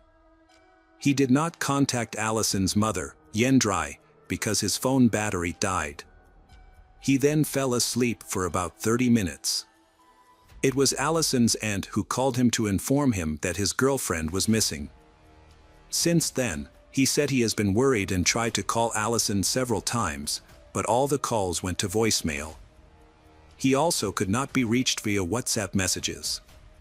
Harold said he joined the search party for a few days but then had to stop because he felt unwell and had to go to work. He really wished things had gone differently. If he could go back in time, he would have taken Allison home that night. However, unfortunately, what happened cannot be changed. On August 18, 2021, the court sentenced Nelson to 18 years in prison for taking the life of Allison. He could have received twice the sentence, but the judge pointed out that there was no evidence to confirm that Nelson knew the route and time Allison would return home and that he planned to attack her. Furthermore, due to the condition of Allison's remains, there was no evidence that Nelson forced her to have sex. The story does not end there. Allison's family was not satisfied with the original sentence, arguing that it was not commensurate with the crime. In 2022, they successfully appealed, and the court decided to retry the case. As a result, on September 28, 2023, Nelson was sentenced to 35 years in prison. Allison's family's lawyer emphasized that Nelson acted in a cruel and inhumane manner and took advantage of the trust of the victim and her relatives. The court ruled that Nelson's actions were intentional. Nelson used his long-standing relationship with Allison to commit the crime. The criminal court also took into account Nelson's lack of remorse for his actions. Although still hurt and angry, the victim's family was relieved by the new verdict. The decision ended a painful chapter in their lives that lasted more than 3 years and put an end to this nightmare. Allison's family created a memorial at the spot where her body was found. They placed a cross, flowers, and a small altar with a photo of Allison and a statue of the Virgin Mary.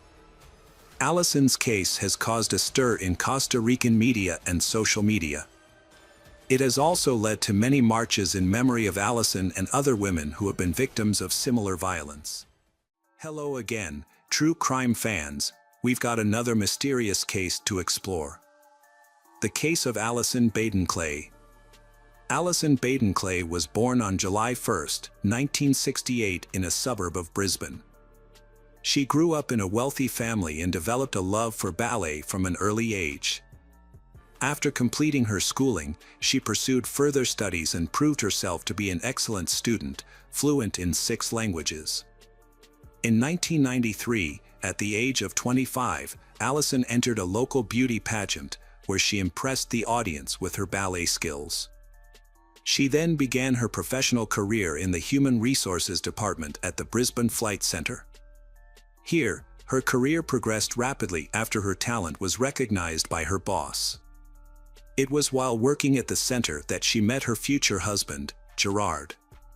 Gerard Baden-Clay was born on September 9, 1970 in Bournemouth, United Kingdom. Gerard comes from a distinguished lineage, with his great-grandfather, Robert Baden-Powell, a prominent British military leader and founder of the Scouting movement. Gerard moved to Zambia with his family when he was 1 year old, as it was the homeland of his father, Nigel Clay. They remained in Zambia for 8 years before migrating to Australia. Gerard then completed his studies in Australia, graduating with a degree in accounting. He eventually joined the Brisbane Flight Centre, where he met Allison. Gerard met Allison at the Brisbane Flight Centre, marking the beginning of their romance. They married on August 23, 1997 and then went on a trip around the world, visiting several countries including South America and Switzerland, with a temporary stay in London. When they returned to Australia, Allison returned to work at the flight centre, eventually being promoted to a management position. In 2002, Allison became pregnant and gave birth to her first child, a daughter named Hannah. After Hannah was born, Allison decided to focus solely on raising her children and taking care of her family. Gerard made several career changes during this time and opened a luxury real estate company in Brisbane in 2004. With the help of his parents, he invested a lot of time and effort into the business. The Gerard family had a second daughter, Sarah, born in 2004, followed by their youngest child, Ella, born in 2006. The family lived in a rented house in Brookfield, a suburb of Brisbane. Meanwhile, Allison spent most of her time looking after the girls at home. Over time, Allison began to notice that Gerard was increasingly distant from her. This eventually led to a shocking confession that he no longer loved her. Gerard's behavior towards Allison changed dramatically. He constantly criticized her, complaining about the meals she cooked and the cleanliness of the house. He called her lazy and said she was no longer attractive to him.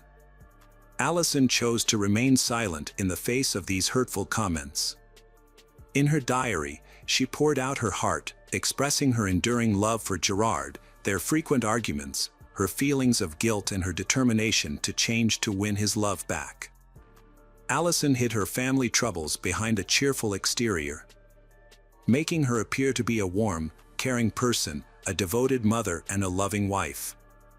However, her family life took a difficult turn in 2011. Gerard's business suffered after the Queensland floods, resulting in a significant debt of around $1 million Australian dollars.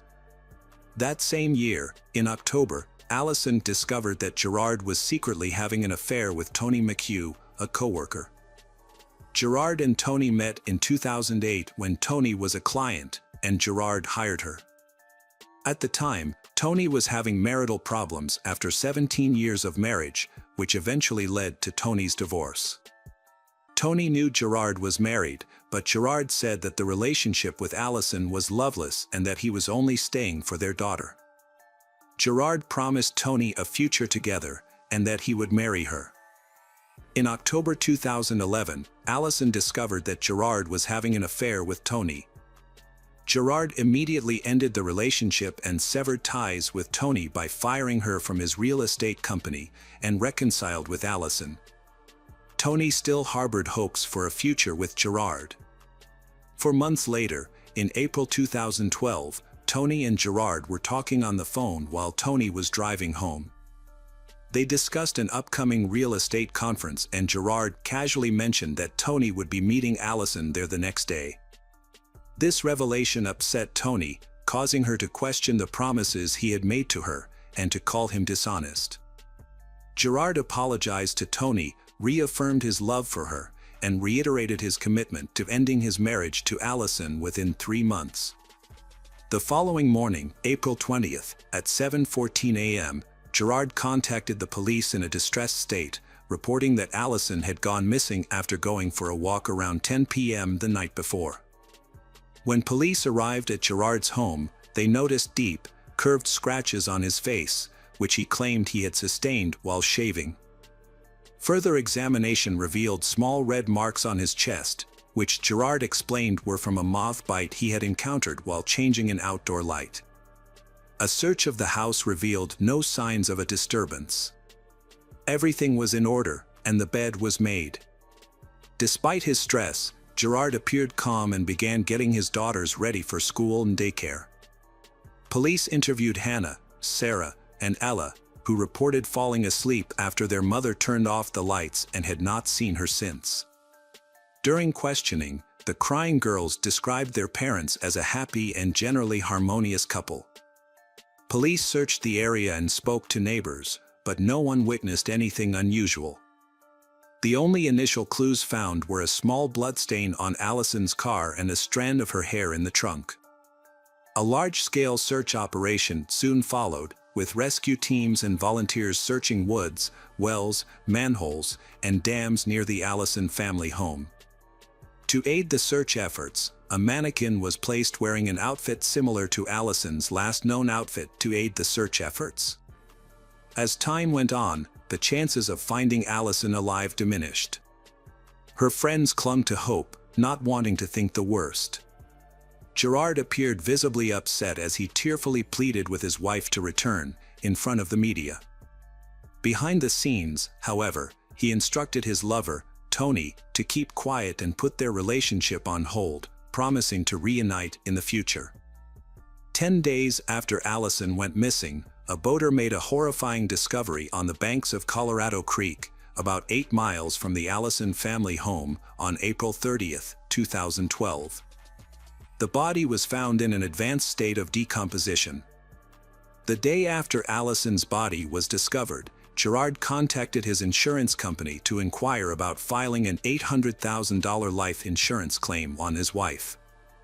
A medical examiner later formally identified the body as Allison Baden-Clay, 43, using dental records. Notably, Allison was still wearing the same clothes she had been wearing when she went missing. A post-mortem examination found that Allison's death was likely due to strangulation. Her death was therefore classified as a homicide, although determining the exact cause was difficult due to the advanced stage of decomposition of the body. On May 11, 2012, St. Paul's Cathedral in Brisbane held a funeral for Allison Baden-Clay, who had tragically passed away.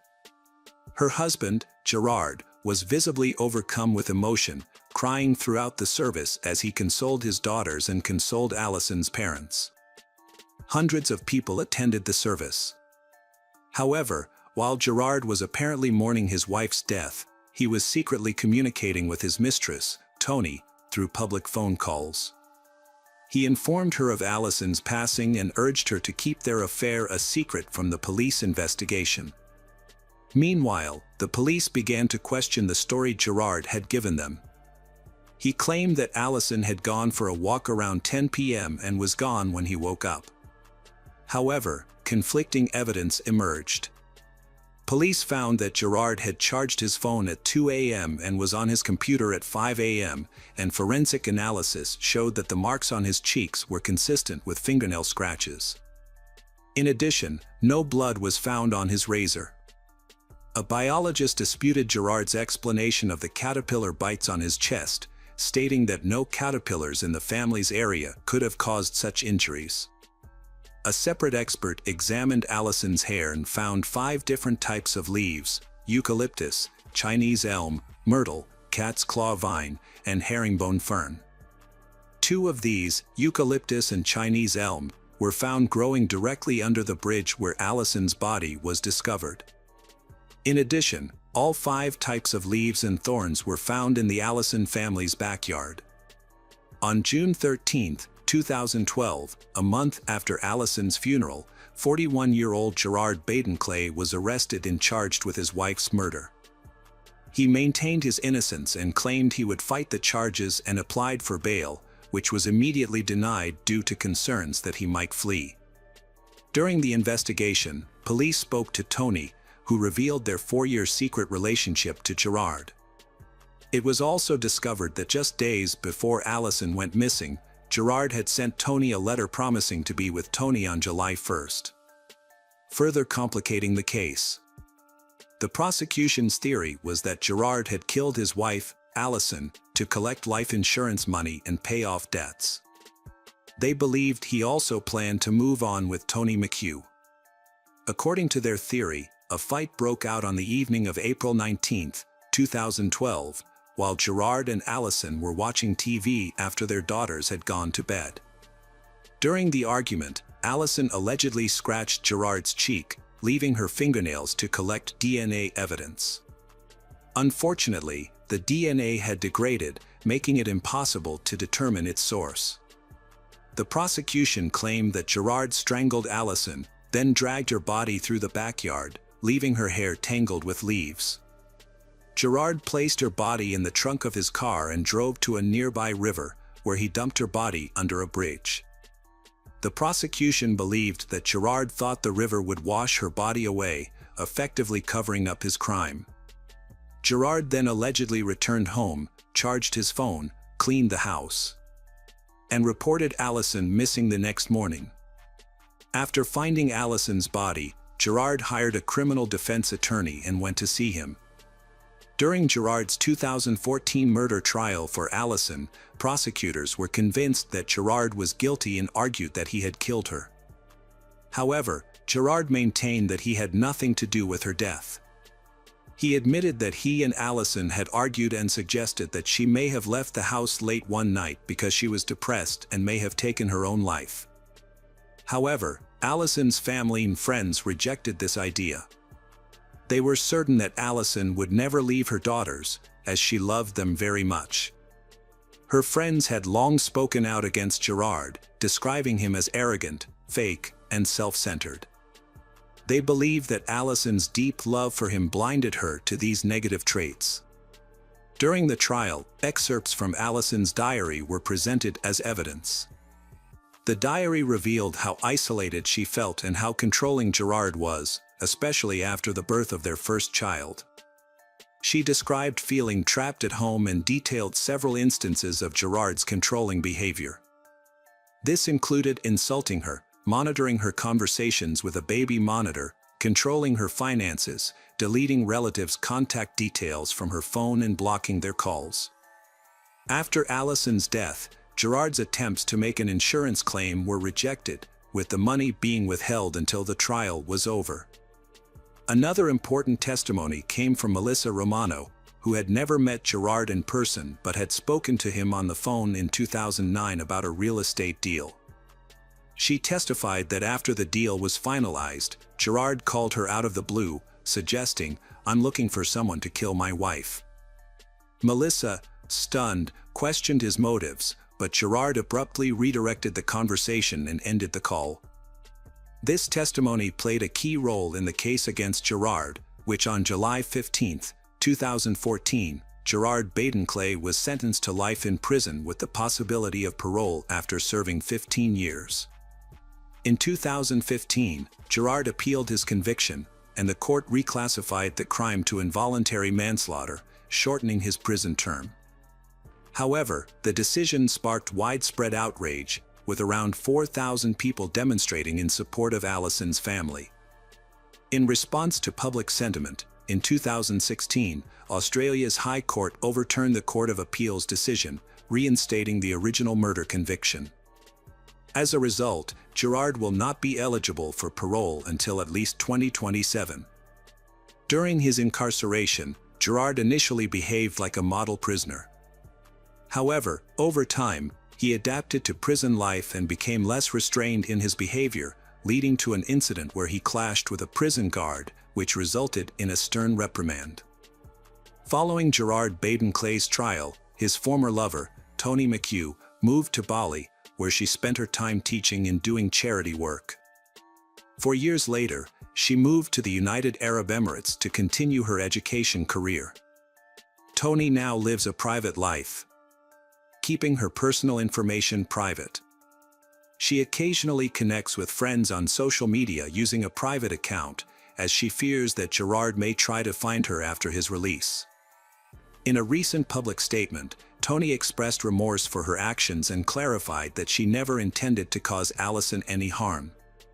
Allison's daughters Hannah, Sarah and Ella Baden-Clay are living with her parents.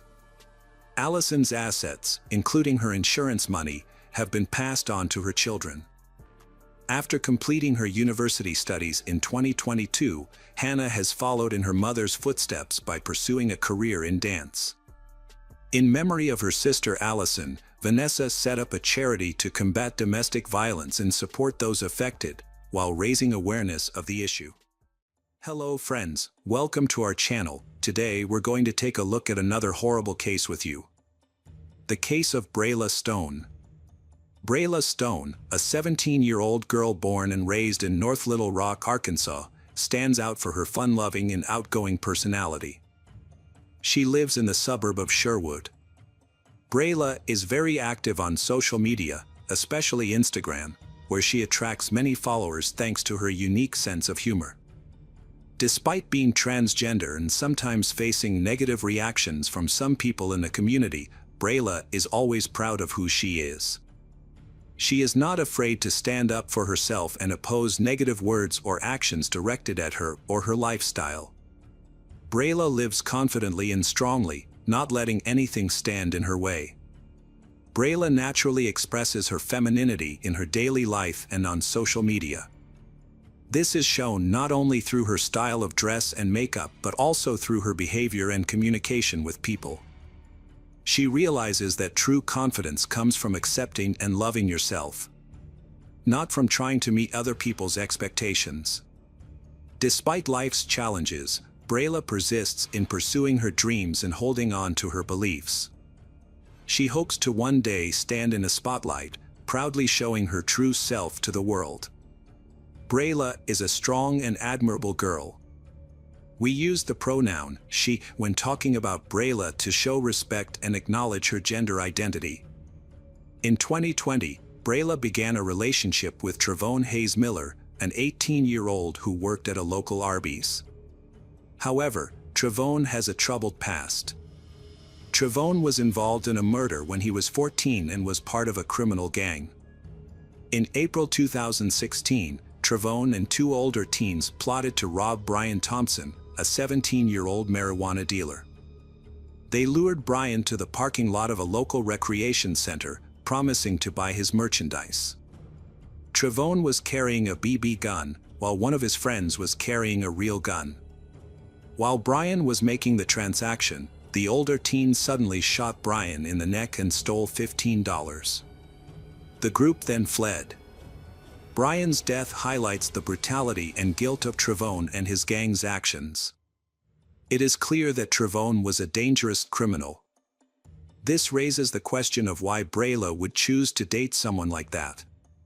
It is possible that Brayla did not know about Trevone's criminal past, or that there were other factors in their relationship that we do not know about. Everyone has their own preferences and choices, and sometimes relationships do not follow conventional standards. However, not all young women are attracted to men with complicated pasts. Each woman has her own criteria when choosing a partner. Some may be attracted by empathy or hope that the other person will change for the better, while others may seek stability and security in the relationship. Police found about a pound of marijuana in the car and arrested all 3 suspects within a day of the shooting. Security cameras near the scene captured their images, leading to their quick arrest. Trevone, the youngest of the group, was initially charged with murder. However, he agreed to cooperate with the investigation and was prepared to testify against his co-defendants. This resulted in his charges being reduced to armed robbery in juvenile court. Although Trevone did not have to testify because his co-defendants pleaded guilty, he was prepared to disclose text messages in court.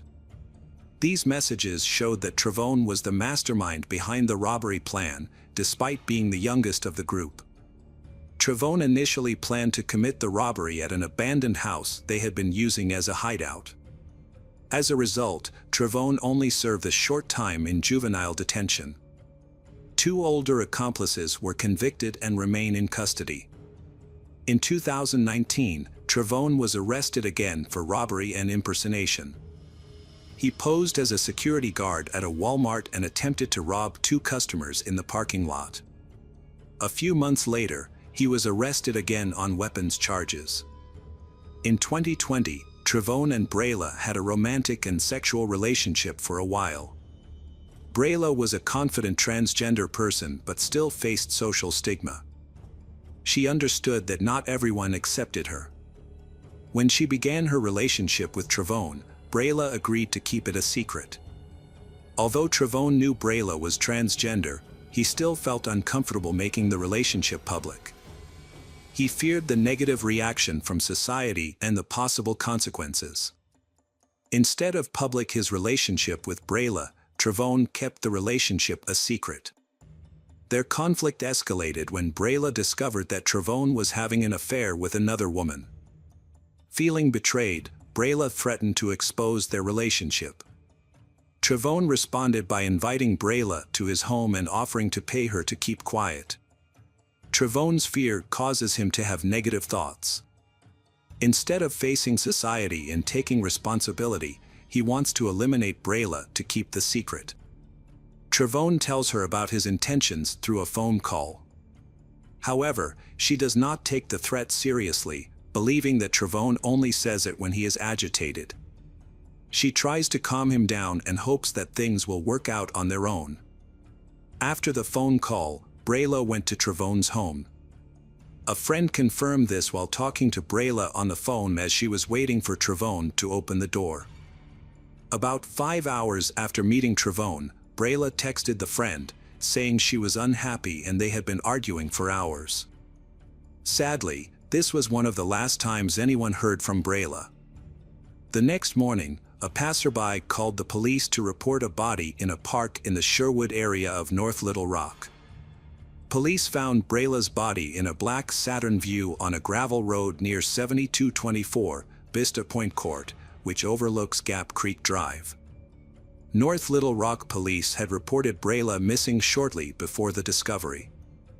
When police arrived on the scene, they found the body of Brayla, a 17-year-old girl, in an abandoned car on a gravel road. She had been shot to death, with a gunshot wound to the head. Brayla's body was found lying face up on the floor in front of the passenger seat, with her legs extended behind the seat. The driver's side window was broken. The police report noted that there was blood inside the car and a strong smell of bleach. Investigators also found some of the interior upholstery discolored, possibly from exposure to bleach. News of Brayla's death has been widely reported in the media. Notably, her family requested that articles about Brayla use the pronoun he and her birth name, contrary to her expressed preferences prior to her death. It was clear that there was a clear disagreement between Brayla and her family about her identity. This was demonstrated by their lack of respect for her gender identity, even after her death. In the obituary, the family used an old image of Brayla before her transition, which caused a sense of disappointment and regret. Instead of celebrating Brayla for who she was, the family chose to present a past image that she had tried to change. This reflects the difficulties in society in accepting and respecting diversity in gender identity. After Brayla passed away, an Instagram account named Tap and Season commented that they killed her for $5,000 and posted pictures of money as evidence. In the next 24 hours, this account received a lot of criticism. Finally, the account owner admitted that he was just a 15-year-old kid making up stories to get attention. This thoughtless action is not only irresponsible but also deserves strong condemnation. The baseless confession of murder has caused more grief for Brayla's family and friends and affected the whole community. Anxiety and insecurity in the community are increasing as people read the comments and wonder if there is a real killer on the loose in Sherwood. The fact that the police have not arrested the imposter has only made the situation more tense. While this child may not face legal consequences, his actions have had serious repercussions.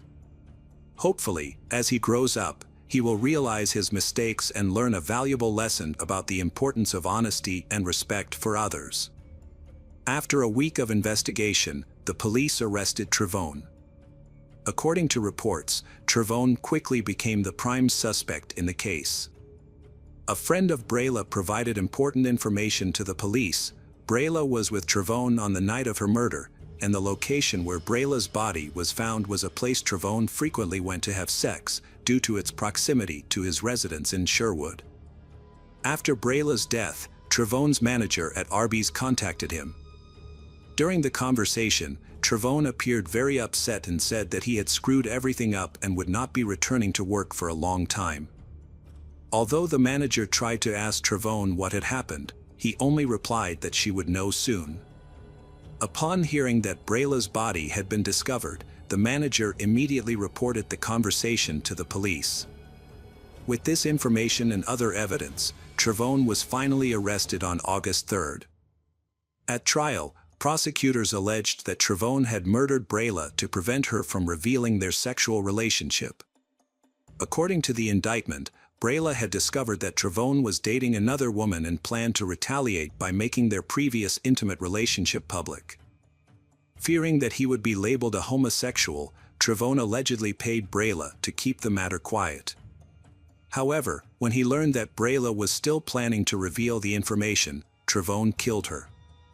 At the time of the murder, Trevone, who was 19 years old, was charged with murder. He called his manager at Arby's to express his remorse for his actions. "I'm in big trouble and I could be dead," Trevone said. "I screwed up and I won't be able to come back for a long time." Trevone initially faced a murder charge that could have carried a life sentence or the death penalty. However, he agreed to plead guilty in exchange for a reduced sentence through a deal with prosecutors. The investigation found similarities between Brayla's murder and that of 17-year-old Brian Allen Thompson. Brian was murdered in April 2016 in the parking lot of the Bill Harmon Recreation Center in Sherwood. A center employee discovered Brian dead behind the wheel, having been shot in the neck. Trevone is one of 3 teens charged with his murder. Sherwood Detective Craig Grisham noted that in both cases, the killer fired from the passenger seat, making it difficult for the victim in the driver's seat to escape. Craig also mentioned in his arrest affidavit that both murders occurred at locations Trevone was familiar with, close to his home and convenient for him to escape undetected. While Trevone did not kill Brian, he witnessed the crime from the back seat of the victim's car, according to his testimony to investigators. A Pulaski County court has convicted Trevone Hayes Miller, 20, of the murder of Brayla Stone. Brayla, 17, was shot and killed in the Sherwood neighborhood of North Little Rock on June 25, just days before her 18th birthday. Trevone was sentenced to a total of 50 years in prison, 40 years for first-degree murder and 10 years for unlawful use of a weapon. He has been in custody since his arrest. About a week after the murder, Trevone must serve at least 35 years before he can apply for parole, which means he will be 53 when he becomes eligible for early release. The plea agreement, negotiated by attorney Burke Moore and Deputy U.S. Attorney John Johnson, reduced Travone's charge to 1 count of murder. Brayla was one of 44 transgender people in the United States murdered in 2020, the highest number ever recorded, though the actual number is likely higher, as 34 additional deaths have been reported since. Many other victims may not have been recorded due to misidentification of name or gender, or because their deaths were not fully reported. Ashley Marie Preston, a journalist and transgender activist, has spoken out about Brayla's murder and called for action. She also objected to the media using Brayla's birth name instead of her real name, despite Brayla's family requesting to use her pre-transition name and pronouns. Local groups was hold a candlelight vigil tonight at Bull Park in Little Rock to protest the incident. A Change.org petition has received more than 100,000 signatures to date. The Center for the Revolution in the Arts, a youth organization in Little Rock, describes Brayla as someone who always made space for others to be themselves. They invite mourners to wear red and purple, Brayla's favorite colors. On Facebook, the organization emphasizes the importance of honoring Brayla's memory and seeking justice for her. Brayla was not just an individual, but a shining example of dignity and courage. She faced many hardships and pressures that others can hardly understand. However, Brayla always maintained her faith and desire to live a free and happy life. Hey detectives! Welcome back. We've got another mysterious case to explore. The case of Jennifer Schuett. Jennifer Schuett was an 8-year-old girl who had just finished school for the day. She lived with her single mother, Elaine, who worked hard to ensure that her daughter was happy and well taken care of. Elaine juggled multiple jobs to support their family and give Jennifer a joyful childhood. With all the love and attention she received, Jennifer grew into a bright and cheerful child, showing a strong enthusiasm for learning and a natural curiosity at such a young age. Jennifer mentioned that children often fear the dark, and she was no different. She admitted that she was afraid of the dark and often slept in the same room as her mother. She recalled that from what she could remember about her childhood, she just didn't like the dark or sleeping alone, and so she felt comforted by going to bed with her mom. She stated that it was just the two of them, and they relied on each other. That night, on August 9, 2009, Jennifer and her mother, Elaine, shared a room. Jennifer was restless, tossing and turning and occasionally kicking her mom, which made it hard for Elaine to fall asleep. At 2:30 a.m., Elaine woke up and asked Jennifer to return to her own room since she had to get up early for work. In response, Jennifer said, "Mom, I love you, so I'm going to sleep in my own room tonight," and went back to her room. Elaine would later deeply regret this decision, but at that moment, she had no way of knowing what would happen next. The next morning, Elaine found that Jennifer was missing when she went to wake her up. She saw that the window facing the parking lot was wide open. Elaine quickly called 911.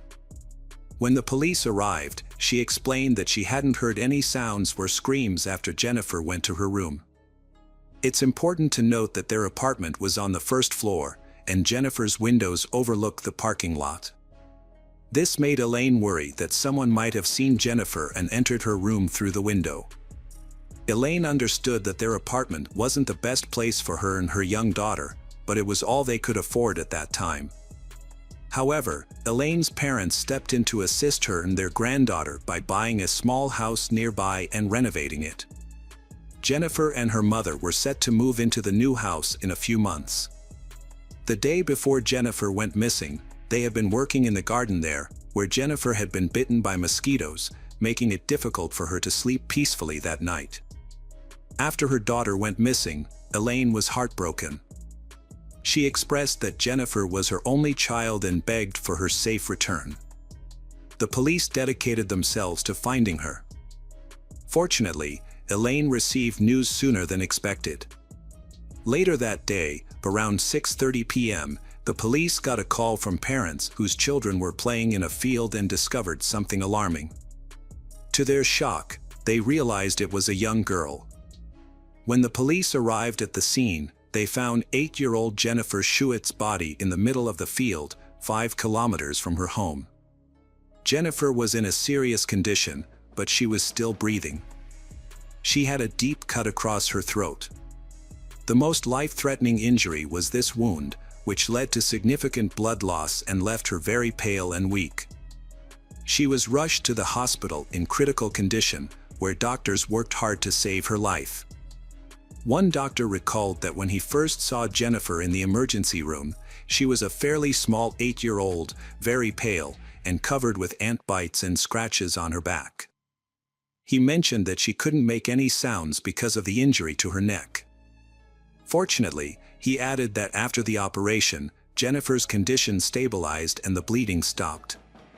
He stated that they had completed her surgery, her airway was stable, and she wasn't bleeding, so they were very hopeful about her survival. When she regained consciousness after the surgery, her behavior underwent a sudden change. It turned out that she was afraid of all men. She later recounted that she had been kind of a hard patient to deal with because she had a lot of male doctors, and she was scared of males. Additionally, the Dickinson Police Department deployed a whole team to guard her hospital room. Throughout this time, Jennifer was in a constant state of panic. She even hit a doctor in the stomach when he tried to approach her. Elaine tried to comfort her daughter by explaining that everyone present was there to help her. Despite this, Jennifer remained distrustful of those around her. Her behavior became clearer when she disclosed what had happened to her that night. An investigator noted that they knew they had a survivor who couldn't speak and that the challenge was getting information from her. After all, she was only 8 years old, so it was tough. Because Jennifer was too scared to speak directly to the investigator, the detectives provided her with a notebook and pens. They asked her to write down her answers to their questions. Jennifer communicated through notes to her mother, who then relayed the note to the officer. Surprisingly, her written responses were very detailed and accurately described the events. Despite her young age, Jennifer demonstrated impressive intelligence. According to the note, that night, Jennifer entered her room, turned on the light, and picked up a book to read, hoping it would make her sleepy. It worked, and she soon fell asleep. Suddenly, she woke up to find the stranger carrying her out of the house. She said that he was running with her down the sidewalk and that she tried to scream, but he covered her nose and mouth. Afterward, he put her in a car and identified himself as an undercover police officer. Immediately, Jennifer felt that something was off, as she noticed her mother's car in the parking lot, which left her puzzled about their destination. While she understood that police are generally trusted, her mother had always warned her not to trust strangers. Jennifer recalled that as a child, she had wanted to believe the stranger, but the lessons she had learned about strangers in school, along with her fear of the dark, told her that something was seriously wrong. When they passed her grandparents' house, Jennifer suggested that he could drop her off there, but he replied that he couldn't because they were not home. At that moment, she realized that he was lying since their car was parked in the driveway. The man had stopped near Jennifer's school, which was about 3 kilometers from her house. He had told her to watch the moon closely and said that when it changed color, her mother would arrive to pick her up. Jennifer recalled waiting anxiously for her mother's headlights, but they never appeared. At that moment, she sensed that the man was mentally preparing himself for his true intentions. After 5 minutes, the stranger remarked that her mom wasn't coming, so they needed to go farther. He then drove a few more blocks to a dead-end street and stopped the car. Jennifer once again sought confirmation that he was a genuine policeman. She mentioned that she was questioning him and needed him to prove he was an officer. She asked him where his gun and badge were. He responded that his gun was in the back seat of the car. As Jennifer turned to look for it, the suspicious officer removed her underwear. Jennifer lost track of time while in the stranger's grip because she passed out. She only became aware of her surroundings again when he was pulling her by her ankles through the field. Despite the intense pain caused by twigs and stones pressing into her back, she acted as if she were dead and remained silent, knowing that this was her opportunity to survive. He eventually released her feet and left her alone in the field. Jennifer heard him walking away, followed by the sound of his car door slamming and the engine starting as he drove off. She realized that she couldn't scream and didn't understand why. She managed to place her right hand on her neck and felt a deep wound. Looking at her hand, she saw it covered in blood. Since the exact time of her disappearance was unknown, it was thought that she lay in the field for 12 to 14 hours. As the sun set, she noticed the lights of passing cars nearby. She heard children's voices and a dog that approached her several times, seemingly trying to get its owner's attention, but the owner never came. During this time, she was bitten by fire ants, which helped her stay awake. Jennifer stated that every time she regained consciousness, she was shocked that she was still alive. She said she wasn't afraid and had accepted that she might not survive. Suddenly, she heard children's voices nearby, and then something hit her leg. When Jennifer next regained consciousness, she heard a police officer saying, "You've been found. You're going to be okay. Just please stay with me." She remembered being loaded into the life flight helicopter. This experience was very difficult for young Jennifer because she couldn't speak and had to communicate by writing everything down. Her fear of men added to the tension, so her mother asked the questions, and Jennifer's responses were passed on to the officers outside the door. Remarkably, 8-year-old Jennifer was able to get the stranger's name. "I just remember recalling his name, so I wrote that he said his name was Dennis. I remember thinking he looked greasy and that he might have had a scar or something on his face." For days after Jennifer went missing, the police enlisted the help of forensic expert Lois Gibson. She communicated with Jennifer using gestures and notes. Despite these difficulties, they created a detailed composite sketch of a man, which was released to the public in hopes of receiving information. While this was happening, police searched the crime scene and discovered Jennifer's clothing about half a mile away, along with a man's shirt and underwear. Unfortunately, DNA testing on the clothing did not yield any matches to a suspect. Jennifer's recovery took time, but she demonstrated incredible strength for someone her age. There was a particularly tough moment when she became upset over a chocolate bar she couldn't eat, screamed in frustration, and made a faint sound. Doctors were surprised because her vocal cords had been nearly severed, and they didn't expect them to heal, yet they started to recover. Soon after, Jennifer was released from the hospital.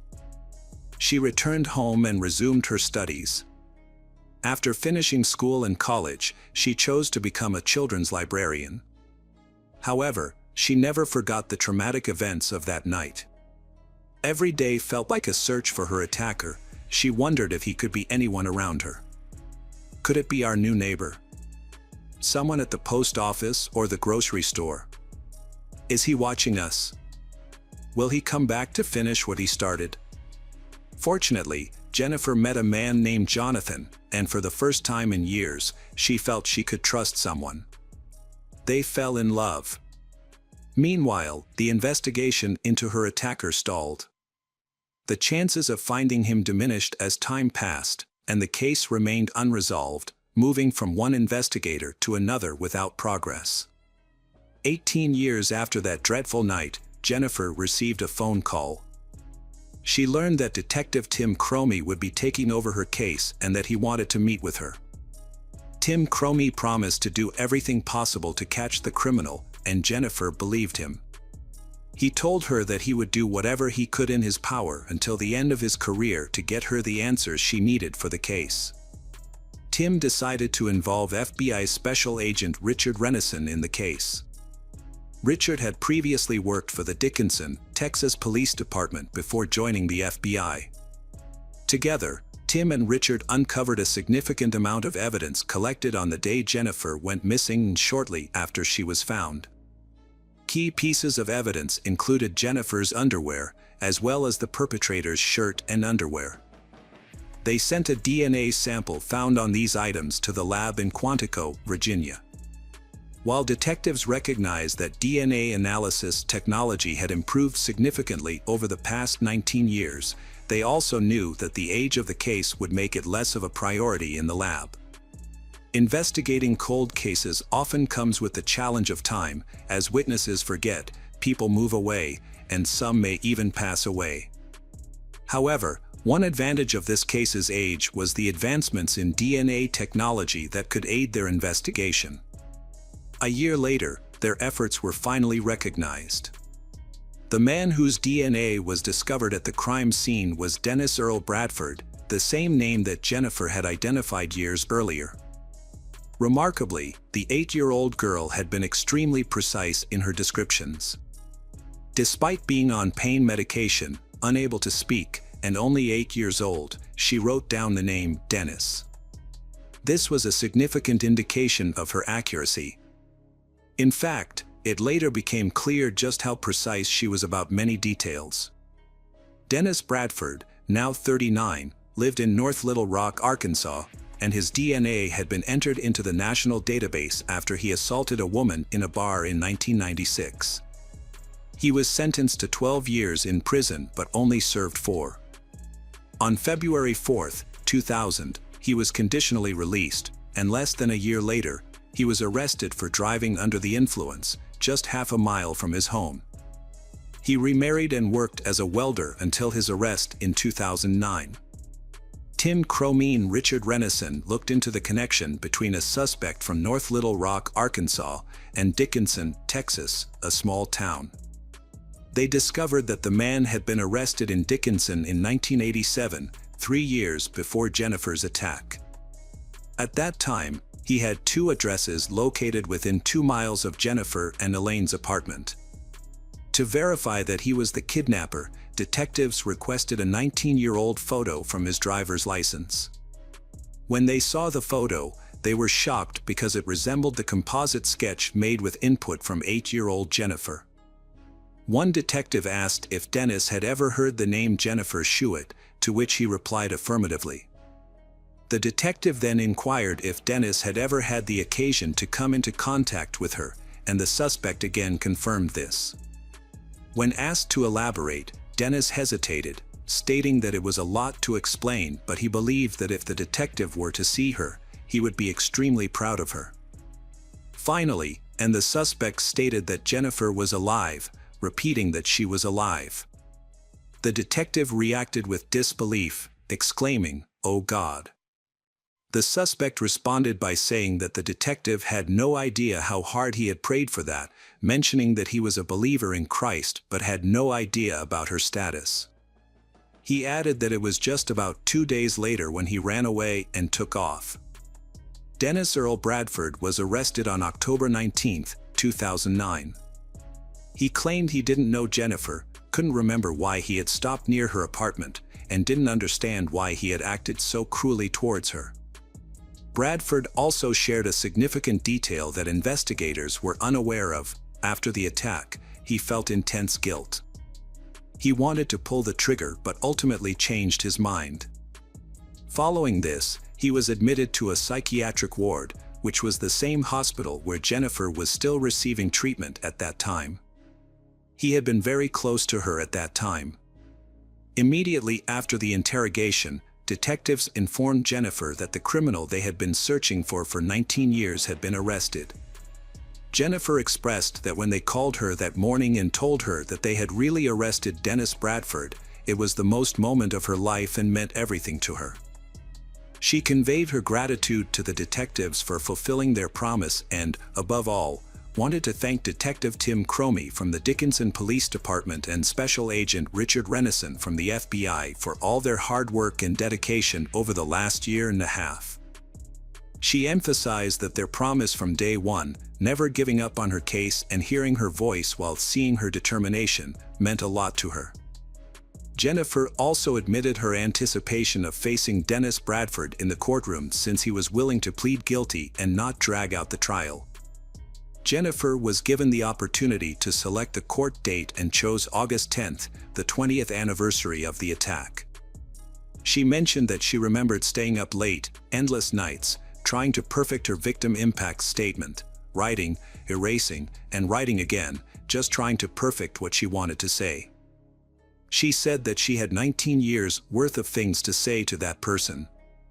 However, it was not meant to happen. On May 10, 2010, a few months before the trial, Dennis hung in his jail cell, which made her feel that her right to see the case through to the end had been taken away. Jennifer went to Dennis's grave and read aloud what she wanted to say in court, stating that Dennis Bradford had chosen the wrong little 8-year-old girl to try and murder because for 19 years, she had thought of him every single day and had helped in searching for him. She expressed that in her heart, she knew he was out there, and now she realized that by listening to her heart all those years and never giving up on finding him, she had been right. After finishing her speech, Jennifer turned to her husband and wondered if Dennis had hurt her. At that moment, a fiery ant bit her leg, and she took it as a sign from God that he had heard her loud and clear. Jennifer reflected on her experiences, mentioning that despite the horrific events caused by Dennis's actions, she faced yet another challenge in her life. She explained that as a result of the trauma, she almost lost the ability to conceive a child. However, she noted that amidst the darkness, there were shining examples of kindness, particularly from Dr. Craig Witz, who, after hearing her story, generously offered his services to her twice, free of charge.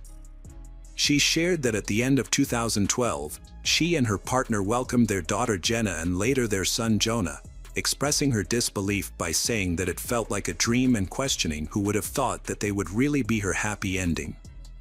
The criminal tried to silence her and take away her right to be a mother, but he failed. Jennifer desires for her story to be shared, not for her own sake, but for others who have endured similar ordeals and must cope with them every day. She mentioned that they have gone through something in life that they can talk about, and she believes it is worth sharing it with others to instill hope. She expressed her hope that this would inspire others to use their voice to help someone else. Jennifer also added that, in the end, she is not a victim but instead victorious. Hello friends, welcome to our channel. Today we're going to take a look at another horrible case with you. The case of Lori Slasinski. Lori Slasinski was born on September 21, 1981, to her parents, Casey and Arlene Slasinski. With her blue eyes and blonde hair, Lori was cherished by her family, including her older brother, Paul.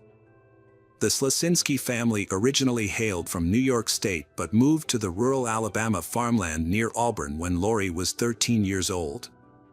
Growing up in the countryside, Lori developed a strong love for animals. Her friends described her as beautiful, and she enjoyed spending time with them, watching movies, riding her bicycle, and playing video games. Alongside her enjoyment of life, she was quite dedicated to her studies, and her family did their best to support her. After graduating from high school, Lori decided to attend Auburn University, where she chose to major in psychology and minor in criminology. To help her transition to college life, her parents purchased a mobile home for her to live in off-campus, situated in a well-kept trailer park popular among students. She lived there with her cherished dog, Peanut, a Yorkshire Terrier. Lori maintained a strong relationship with her family, with her mother calling her every day to see how she was doing. In 2005, she graduated with honors from Auburn University. Shortly after, she started working at the East Alabama Mental Health Center while continuing to live in a trailer park. She also planned to pursue a master's degree in psychology in the near future. Lori's family was proud of her accomplishments, unaware of the trouble that was on the horizon. On June 10, 2006, 24-year-old Lori planned a girls' night at her best friend Lindsay Braun's house. They intended to have drinks and watch a movie. Lori met Lindsay in their junior year at Auburn University, and they quickly became friends due to Lori's sweet and outgoing personality. Their friendship strengthened further when they both started working at the same mental health facility after graduation. Around 6:30 p.m. on June 10th, Lori called Lindsay to say she was stopping at the store before heading to her house for movie night. Unfortunately, she never arrived. Lindsay became concerned when she didn't hear from Lori that night or the next day. She called Lori multiple times and left messages on her answering machine but received no response. When Lori failed to show up for work on Monday, June 12, Lindsay became very worried. It was unusual for Lori to miss work without notifying anyone.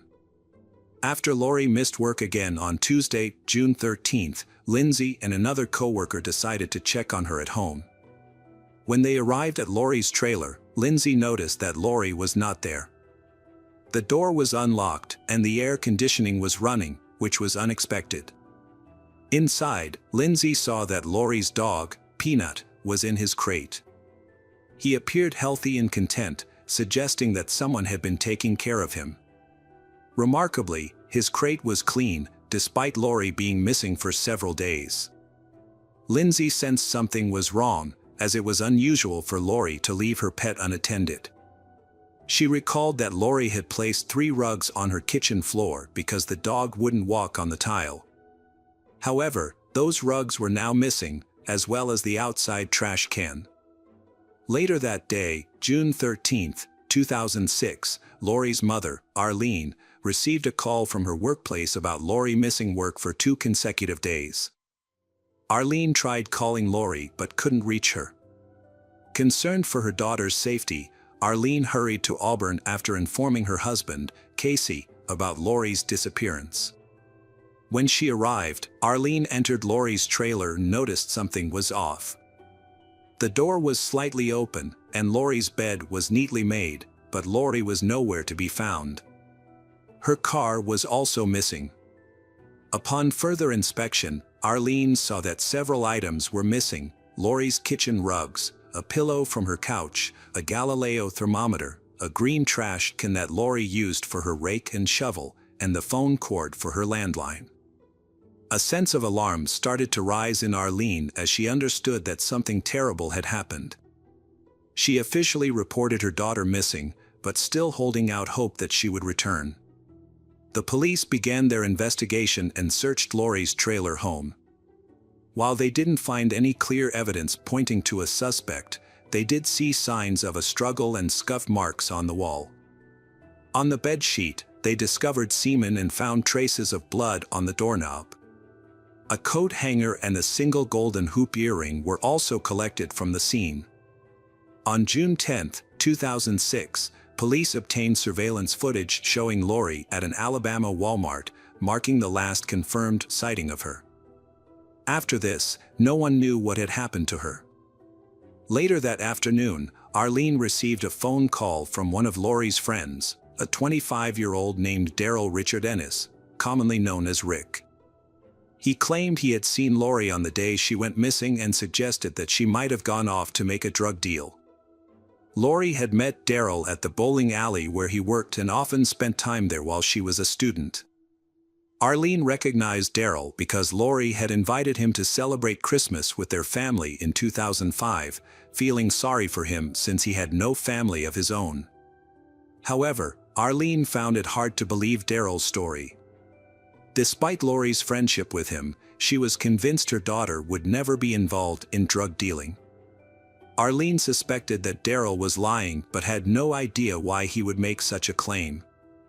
Daryl provided the police with information about Lori's disappearance, but before they could act on it, a shocking discovery occurred. On June 14, 2006, just 4 days after Lori went missing, her car was discovered fully engulfed in flames near the bowling alley where Daryl had previously worked. This shifted the investigation from a missing persons case to a potential homicide. Investigators noted that the fire destroyed any evidence that might have been in the car, but Lori was not inside when it burned. Nearby, a hand-rolled cigarette was found on the ground, along with a gas can located in the woods. This incident deeply distressed Lori's family, leading them to believe that something terrible had happened to her. The only lead they had at the time was the information provided to Arlene. When Daryl was questioned, he repeated the same story he had told Arlene but added more details.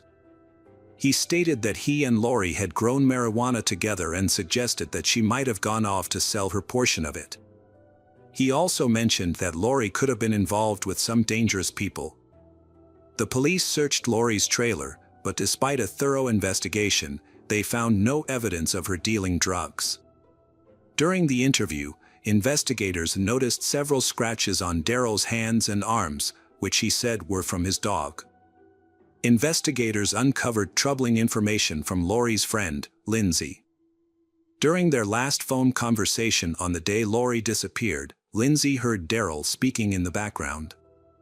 Since Daryl was a friend of Lori's, Lindsay didn't think much of it at the time. When Lindsay texted him to ask about Lori's whereabouts, he replied that Lori was fine when he left her. Lindsay also told investigators that before Lori went missing, she had mentioned that he had written her a love letter, but she did not feel the same way. Lori had expressed to Lindsay that she was not romantically interested in Daryl and intended to discuss this with him. Investigators later learned that Daryl had informed his friends about his letter and Lori's rejection. When police re-interviewed him to confront him with new information from Lindsay, he admitted to meeting her just hours before Lori disappeared. He maintained that Lori was in good spirits and was getting ready to go to the store when he left her house.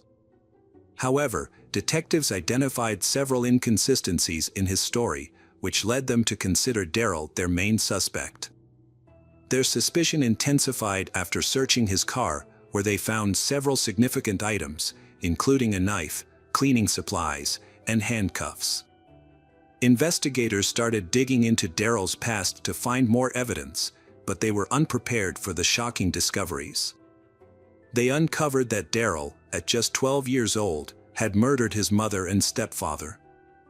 On March 3, 1993, only 10 months after their marriage, Daryl killed his mother, a well-liked churchgoer, by first shooting her in the face and then beating her to death with a baseball bat in their trailer in North Montgomery, Alabama.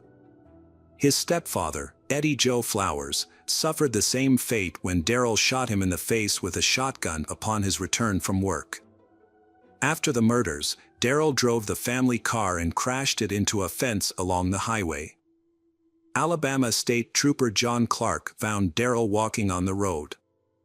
When asked about his parents, Daryl admitted that he had killed them. During a search of the backpack he was carrying, Detective Clark discovered a kitchen knife and ammunition for both a 12-gauge shotgun and a .22 caliber firearm. When questioned about his motives, the emotionless 12-year-old stated that he was angry because his parents planned to move, and he didn't want to leave his school. Investigators believe that Daryl lived with his parents' bodies while still attending school. He also confessed that he intended to kill his 3 stepsisters, which shocked the investigators. Although his murders were horrific, he was too young to be tried as an adult. As a minor, he received a 9-year prison sentence for the double murder. After his release, he moved to Auburn, where he met Lori Slasinski. When Lori went missing, Daryl became the main suspect. However, despite his criminal history and the abundance of circumstantial evidence, authorities could not charge him with Lori's murder without her body or any direct evidence linking him to the crime. A few weeks after being interviewed by detectives, he left Auburn and eventually settled in Huntsville, Alabama, in 2007. By that time, Lori's case had grown cold. After moving to Huntsville, Daryl quickly moved in with a roommate named Abram. Abram noticed that Daryl had brought kitchen rugs with him, which he said were a gift from someone. Daryl also mentioned to Abram that he was in love with a woman from Auburn who had mysteriously disappeared, but he did not reveal her name. Abram thought these conversations were normal until he discovered his troubling past. This prompted him to ask Daryl to leave immediately. When Abram returned to his apartment, he found it in complete disarray. The police later recovered the rugs, and one of them tested positive for Daryl's blood. Abram also recalled seeing a Galileo thermometer in Daryl's room before he moved in, which was the same type that was missing from Lori's home. Unfortunately, the police were still unable to connect Daryl to Lori's murder, as the main suspect remained unidentified. The case stayed unresolved, leaving Lori's heartbroken family searching for answers for years. For many years, there were no developments in the case. Then, in 2016, Mark Whitaker, a special agent with the Alabama State Bureau of Investigation, established a cold case unit to re-examine Lori's disappearance. He worked with his longtime partner, Agent J.W. Barnes. Lori's case was their first focus. They revisited the evidence, sent some items to forensic labs for testing, and conducted multiple interviews.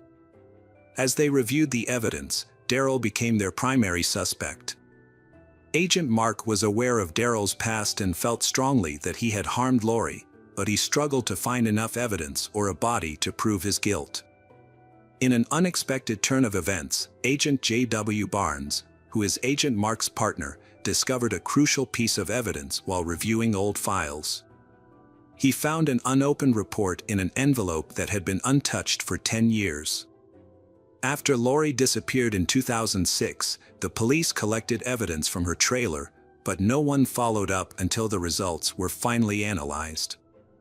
The analysis revealed that semen found on Lori's bed sheet and blood on the inside of the front door matched the DNA of Daryl Ennis.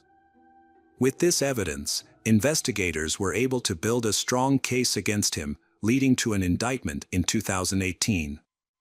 At that time, Daryl was happily engaged to a school librarian named Elena Atkinson and was living in Pilot, Virginia, where he worked for a company that designed and built portable living structures called yurts.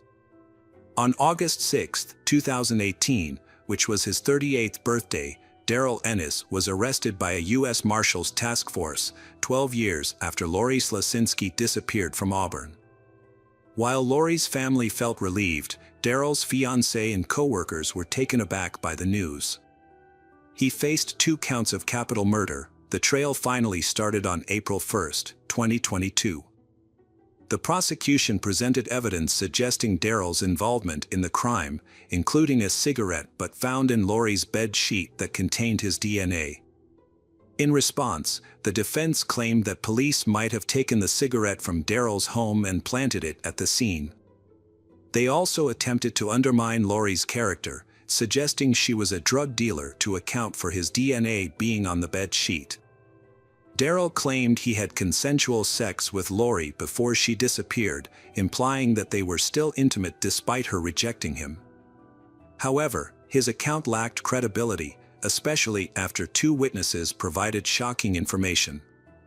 One former co-worker from Alabama, Jeremy Brooks, reported that on June 9, 2006, just 1 day before Lori's mysterious disappearance, he received a call from Daryl. He asked Jeremy if he could bring him gas and if he could keep the gas tank. Jeremy refused and recounted. He said he had run out of gas and wanted me to help him.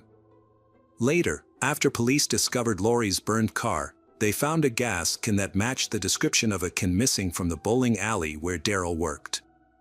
Terry Booth, a former co-worker from South Carolina, shared a disturbing experience she had with Daryl years earlier. She recalled asking him why he had moved from Auburn, to which he responded that he needed to get rid of a body. At the time, Terry believed he was joking, but Daryl's later arrest for the murder of Lori changed her perspective.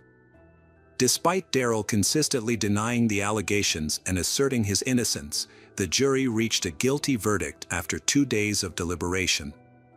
He was initially facing the death penalty. However, the district attorney decided to remove that option after consulting with Arlene.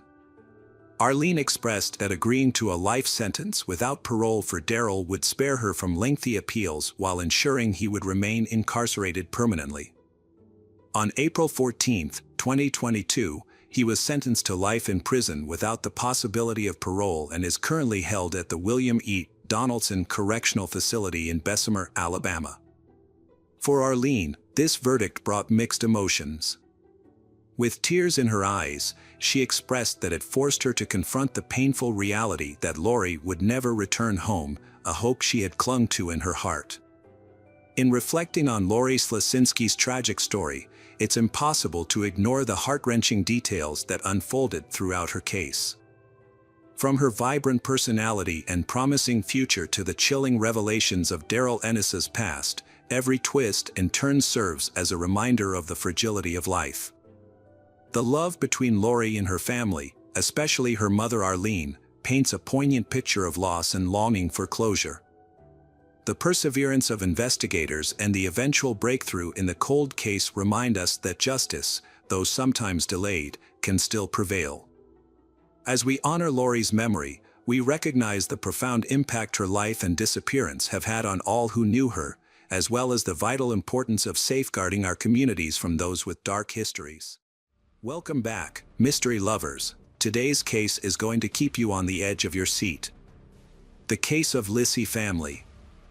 This story takes place in Modo Visconti, a small town between Milan and Pavia, Italy, with a population of just 6,000. It is a classic, picturesque village where many seek a peaceful life away from the chaos of larger cities, making it a popular place to safely raise children. Typically, crime rates are low in such areas. However, even this peaceful Italian village can harbor horrors.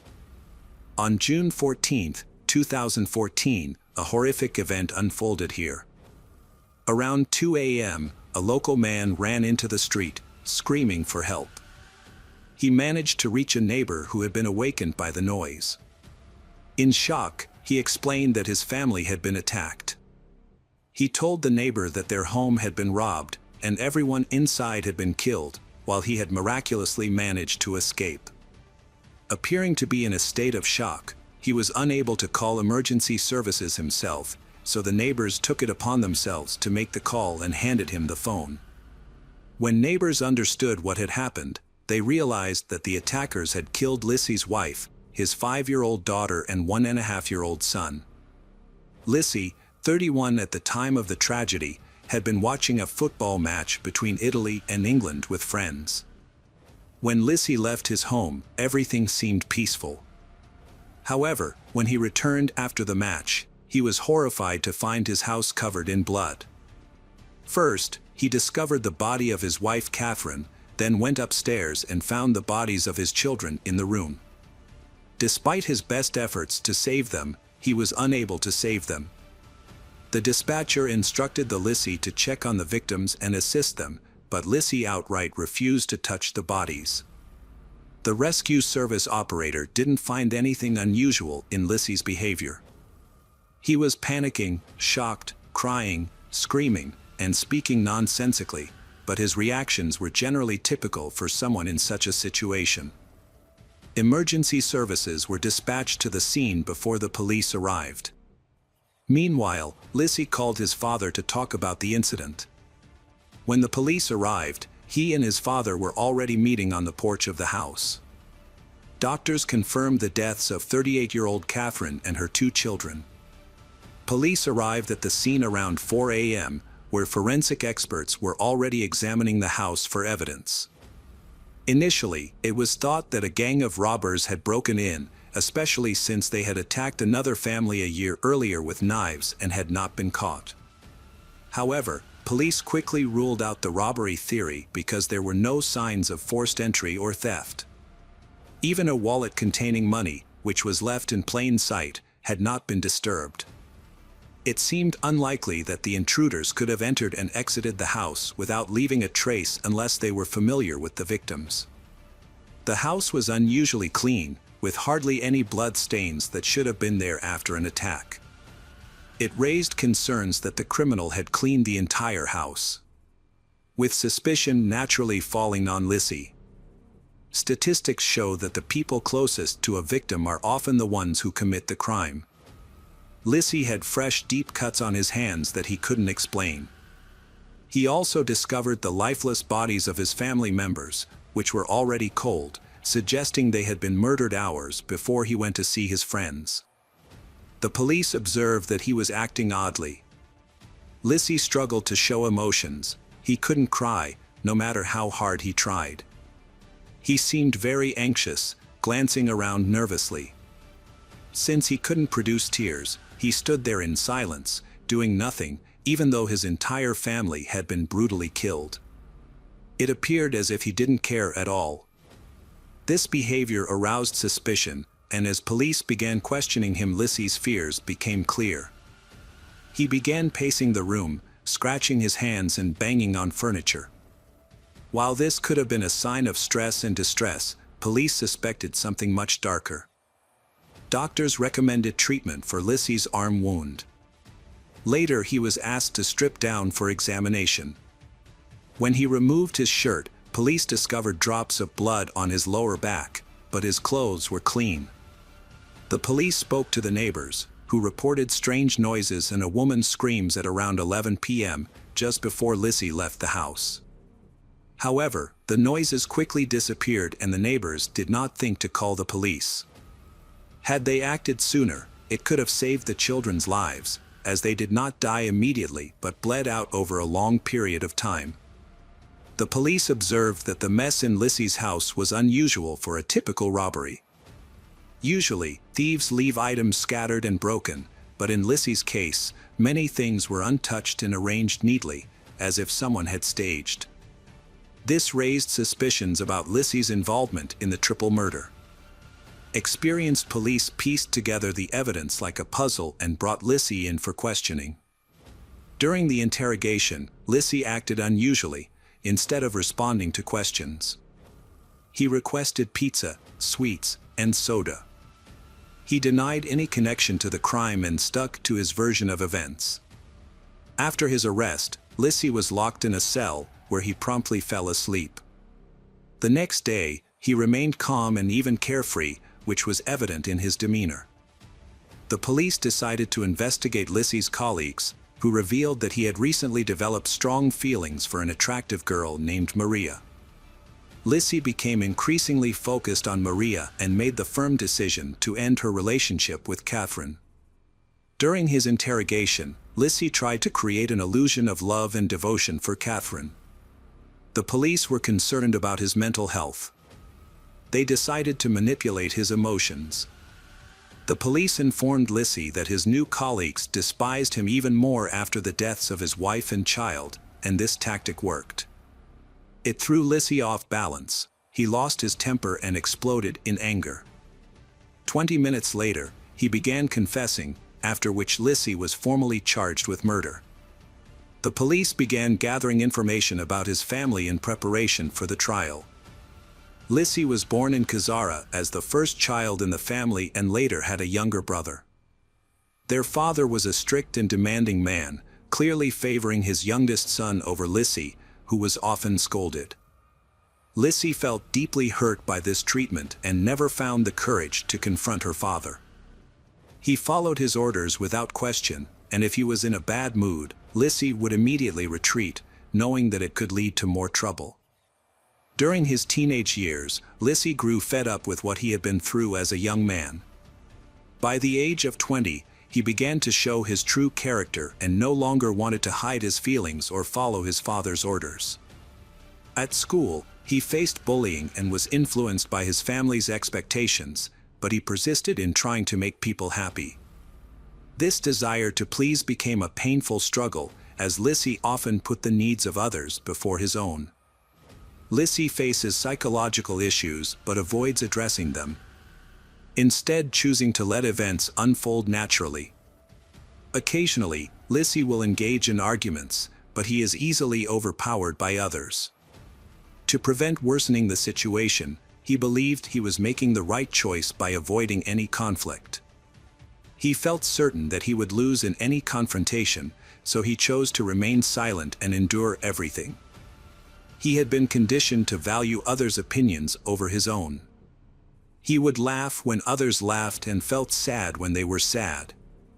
Lizzie always tried to present himself well to avoid criticism about his appearance. He started going to the gym to fit in more socially.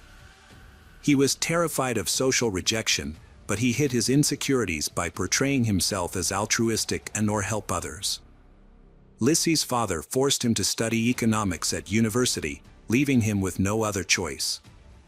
He pursued this path and graduated at 21, securing a consulting job at a large firm in Milan. However, he did not enjoy the job. Despite his dissatisfaction, he stayed in the job due to the high salary and good working conditions. He spent all his free time focused on his career, and while it seemed he was successful, he still did not find fulfillment in it. Feeling the pressure from those around him, including friends who constantly asked when he would find a girlfriend and get married, Lissy began searching for a wife. After 2 years of unsuccessful dating, he finally met his future wife, Catherine. Lissy, 23, and Catherine, 30, their age difference doesn't seem to pose any problems. She's more mature and experienced, often guiding him through their relationship. Catherine sees their relationship as the perfect foundation for starting a family. Catherine is a determined and possessing a strong personality that makes her difficult to manipulate. She's been independent since she was a child. By the age of 20, Catherine supported herself. Although she seemed uncertain about her direction, she was still full of energy. She aspired to pursue acting and further her education. Catherine devotes all her free time to her passion. In contrast to Lissy, the difference between her and Lissy is clear. Catherine shares a relationship with her father based on mutual understanding and respect, while Lissy shares very little with her father. While Catherine was socially active, Lissy was rather introverted. She became an insurance agent at a company in Modo Visconti. She had a successful career and was highly regarded at work. Catherine chose to stay in this small town because it made her feel comfortable. Her family and friends lived nearby, and she found everything she needed in life without any problems.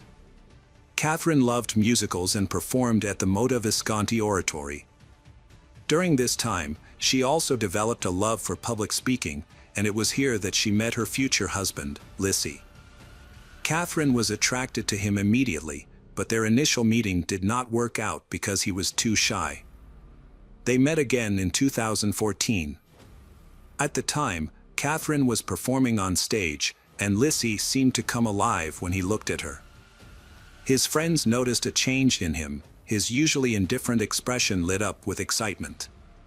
It was love. Before this meeting, Lissy had never been in a serious relationship, but he seemed ready to start a family. They started dating and their relationship quickly developed. A few months later, when things became more serious, they introduced each other to Catherine's parents. Catherine's family had mixed feelings about her choice of partner. They had hoped for someone more experienced and outgoing. However, her parents ultimately supported her decision. Catherine felt that Lissy was the perfect person to start a family with. Lissy's family was very supportive of his choice. They liked Catherine because she was smart, cheerful, energetic, determined, and capable of taking care of him. His father especially appreciated these qualities, which made Lissy happy. The father was very happy that his son finally found a girlfriend. His father gifted the couple a house. It was a small but cozy place in the countryside, perfect for starting their family life together. Soon after, the couple got married and later, they welcomed children. However, this story does not have a happy ending. After their marriage, Lissy's true nature began to emerge in an unusual way. He began to cheat on his wife. His good looks made it easy for him to meet new women without feeling guilty. At the time, Catherine was completely unaware of his affair, as he worked in Milan, far from their family home. Lissy had affairs with many different women and became adept at being charming and fun, making many of them want to pursue a serious relationship with him. And as soon as the idea of a serious relationship was mentioned, he would end things with his mistress and quickly start seeing someone new. He never revealed to any of them that he was married and had children. He pursued attractive women, often initiating relationships with female colleagues at work. He showed little regard for privacy during his extramarital activities in Milan. His reckless lifestyle was well known to many of his friends and acquaintances. After 7 years of marriage, Catherine welcomed her second child. However, in 2009, she discovered that Lissy had been unfaithful and had been acting recklessly in the lawn. Despite this betrayal, Catherine was determined to keep her family together and did her best to strengthen her relationship with her husband. Although there were signs that Lissy had considered divorce several times, she repeatedly urged him to stay for the sake of the children.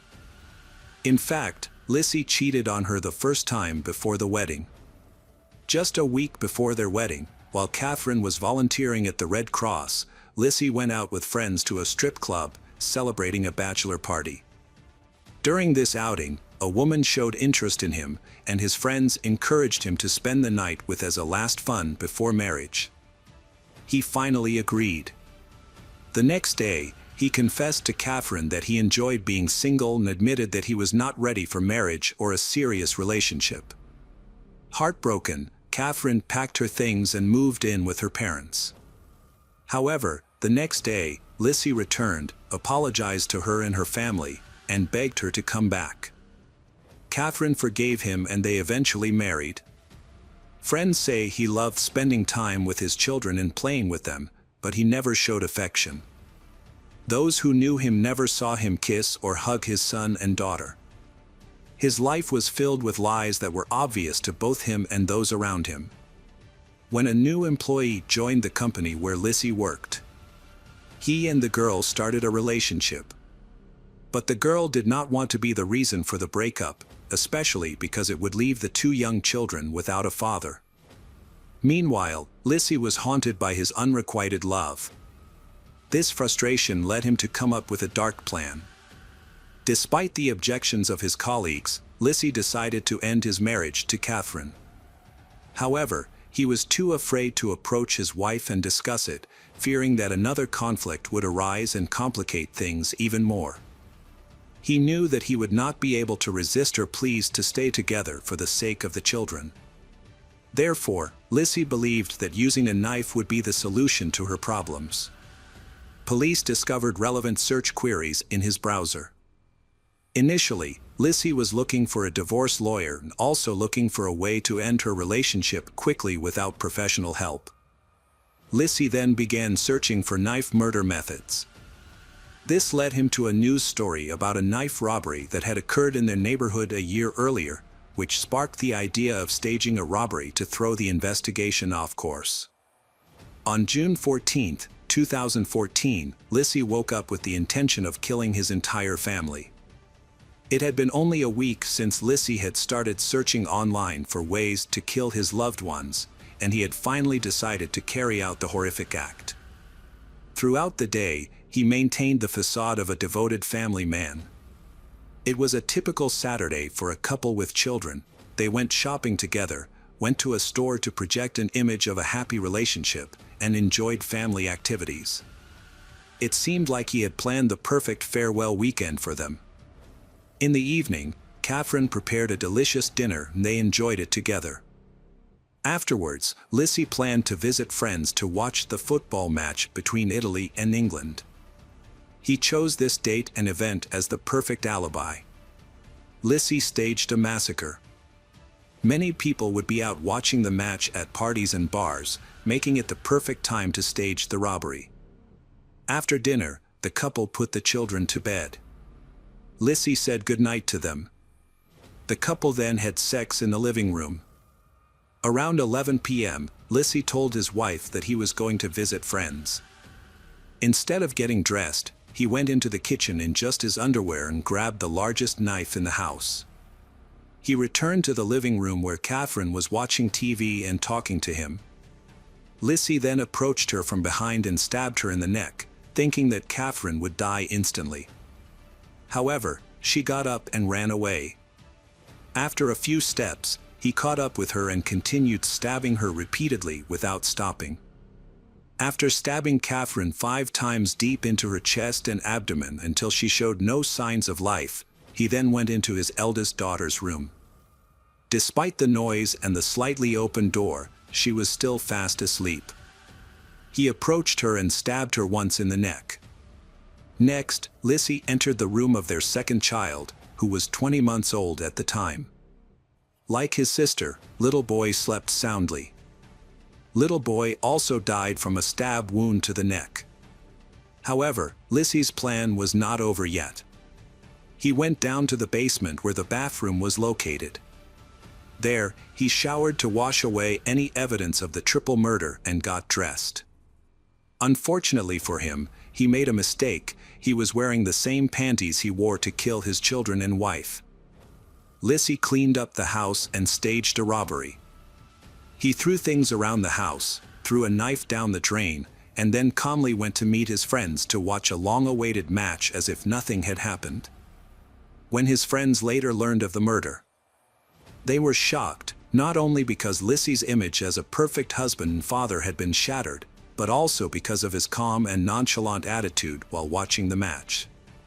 He clearly showed no concern or remorse for his actions.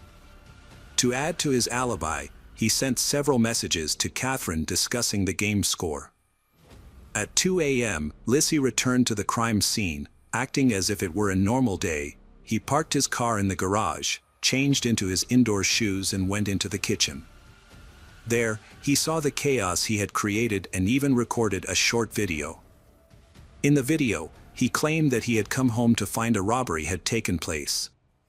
In the video, he enters the living room and finds his wife lying in a pool of blood. In shock, he screams and runs outside to get help. However, he does not go upstairs to check on the children. Normally, an innocent person would try to help a loved one, check their pulse or make sure the children are okay. Instead, Lissy avoids approaching his wife and children, which raises suspicions against him in court. Lissy calmly explained his reasons for his actions. When asked why he did not divorce his wife to protect her and the children, he said that after the divorce, he would have to pay child support. He believed that his new partner, Maria, would not accept them, creating more complications. He felt that having his daughter and son around would be a burden. In addition, he did not want to deal with the division of their joint assets. Therefore, he decided to completely free himself from these responsibilities. The investigation into Lissy's family murders was straightforward. He had confessed, his motive was clear, and the evidence was solid. The main issue in the trial was to determine whether his actions were intentional. His online search history suggested they were. A week later, while awaiting trial, Lissy was taken for a psychological evaluation. It was possible that he may not have been fully aware of his actions. Experts determined that Lissy was sane and fit to stand trial. During the trial, he chose not to have a lawyer, believing that fighting for his freedom was unnecessary. Lissy was sentenced to life imprisonment, which he initially accepted. However, after starting his sentence, his feelings may have shifted. He declined legal representation and filed an appeal, but soon after, he sent another letter withdrawing the appeal and stating that he believed the sentence was fair. Although it may seem odd, Lissy's refusal was not surprising. Throughout his life, he had never been one to fight for anything. Now, in prison, he found himself in an environment where he didn't have to make decisions or strive for anything. He could simply be passive and quiet. Prisoners followed a daily routine and adhered to specific rules, which seemed to suit Lissy well. In Lissy's trial, the judge found Lissy guilty of attempted triple murder. He was sentenced to life in prison with the possibility of parole after 30 years. He has been in prison for over 4 years now. Lissy is considered a model prisoner. His cellmates and guards say that he seems genuinely remorseful for his actions.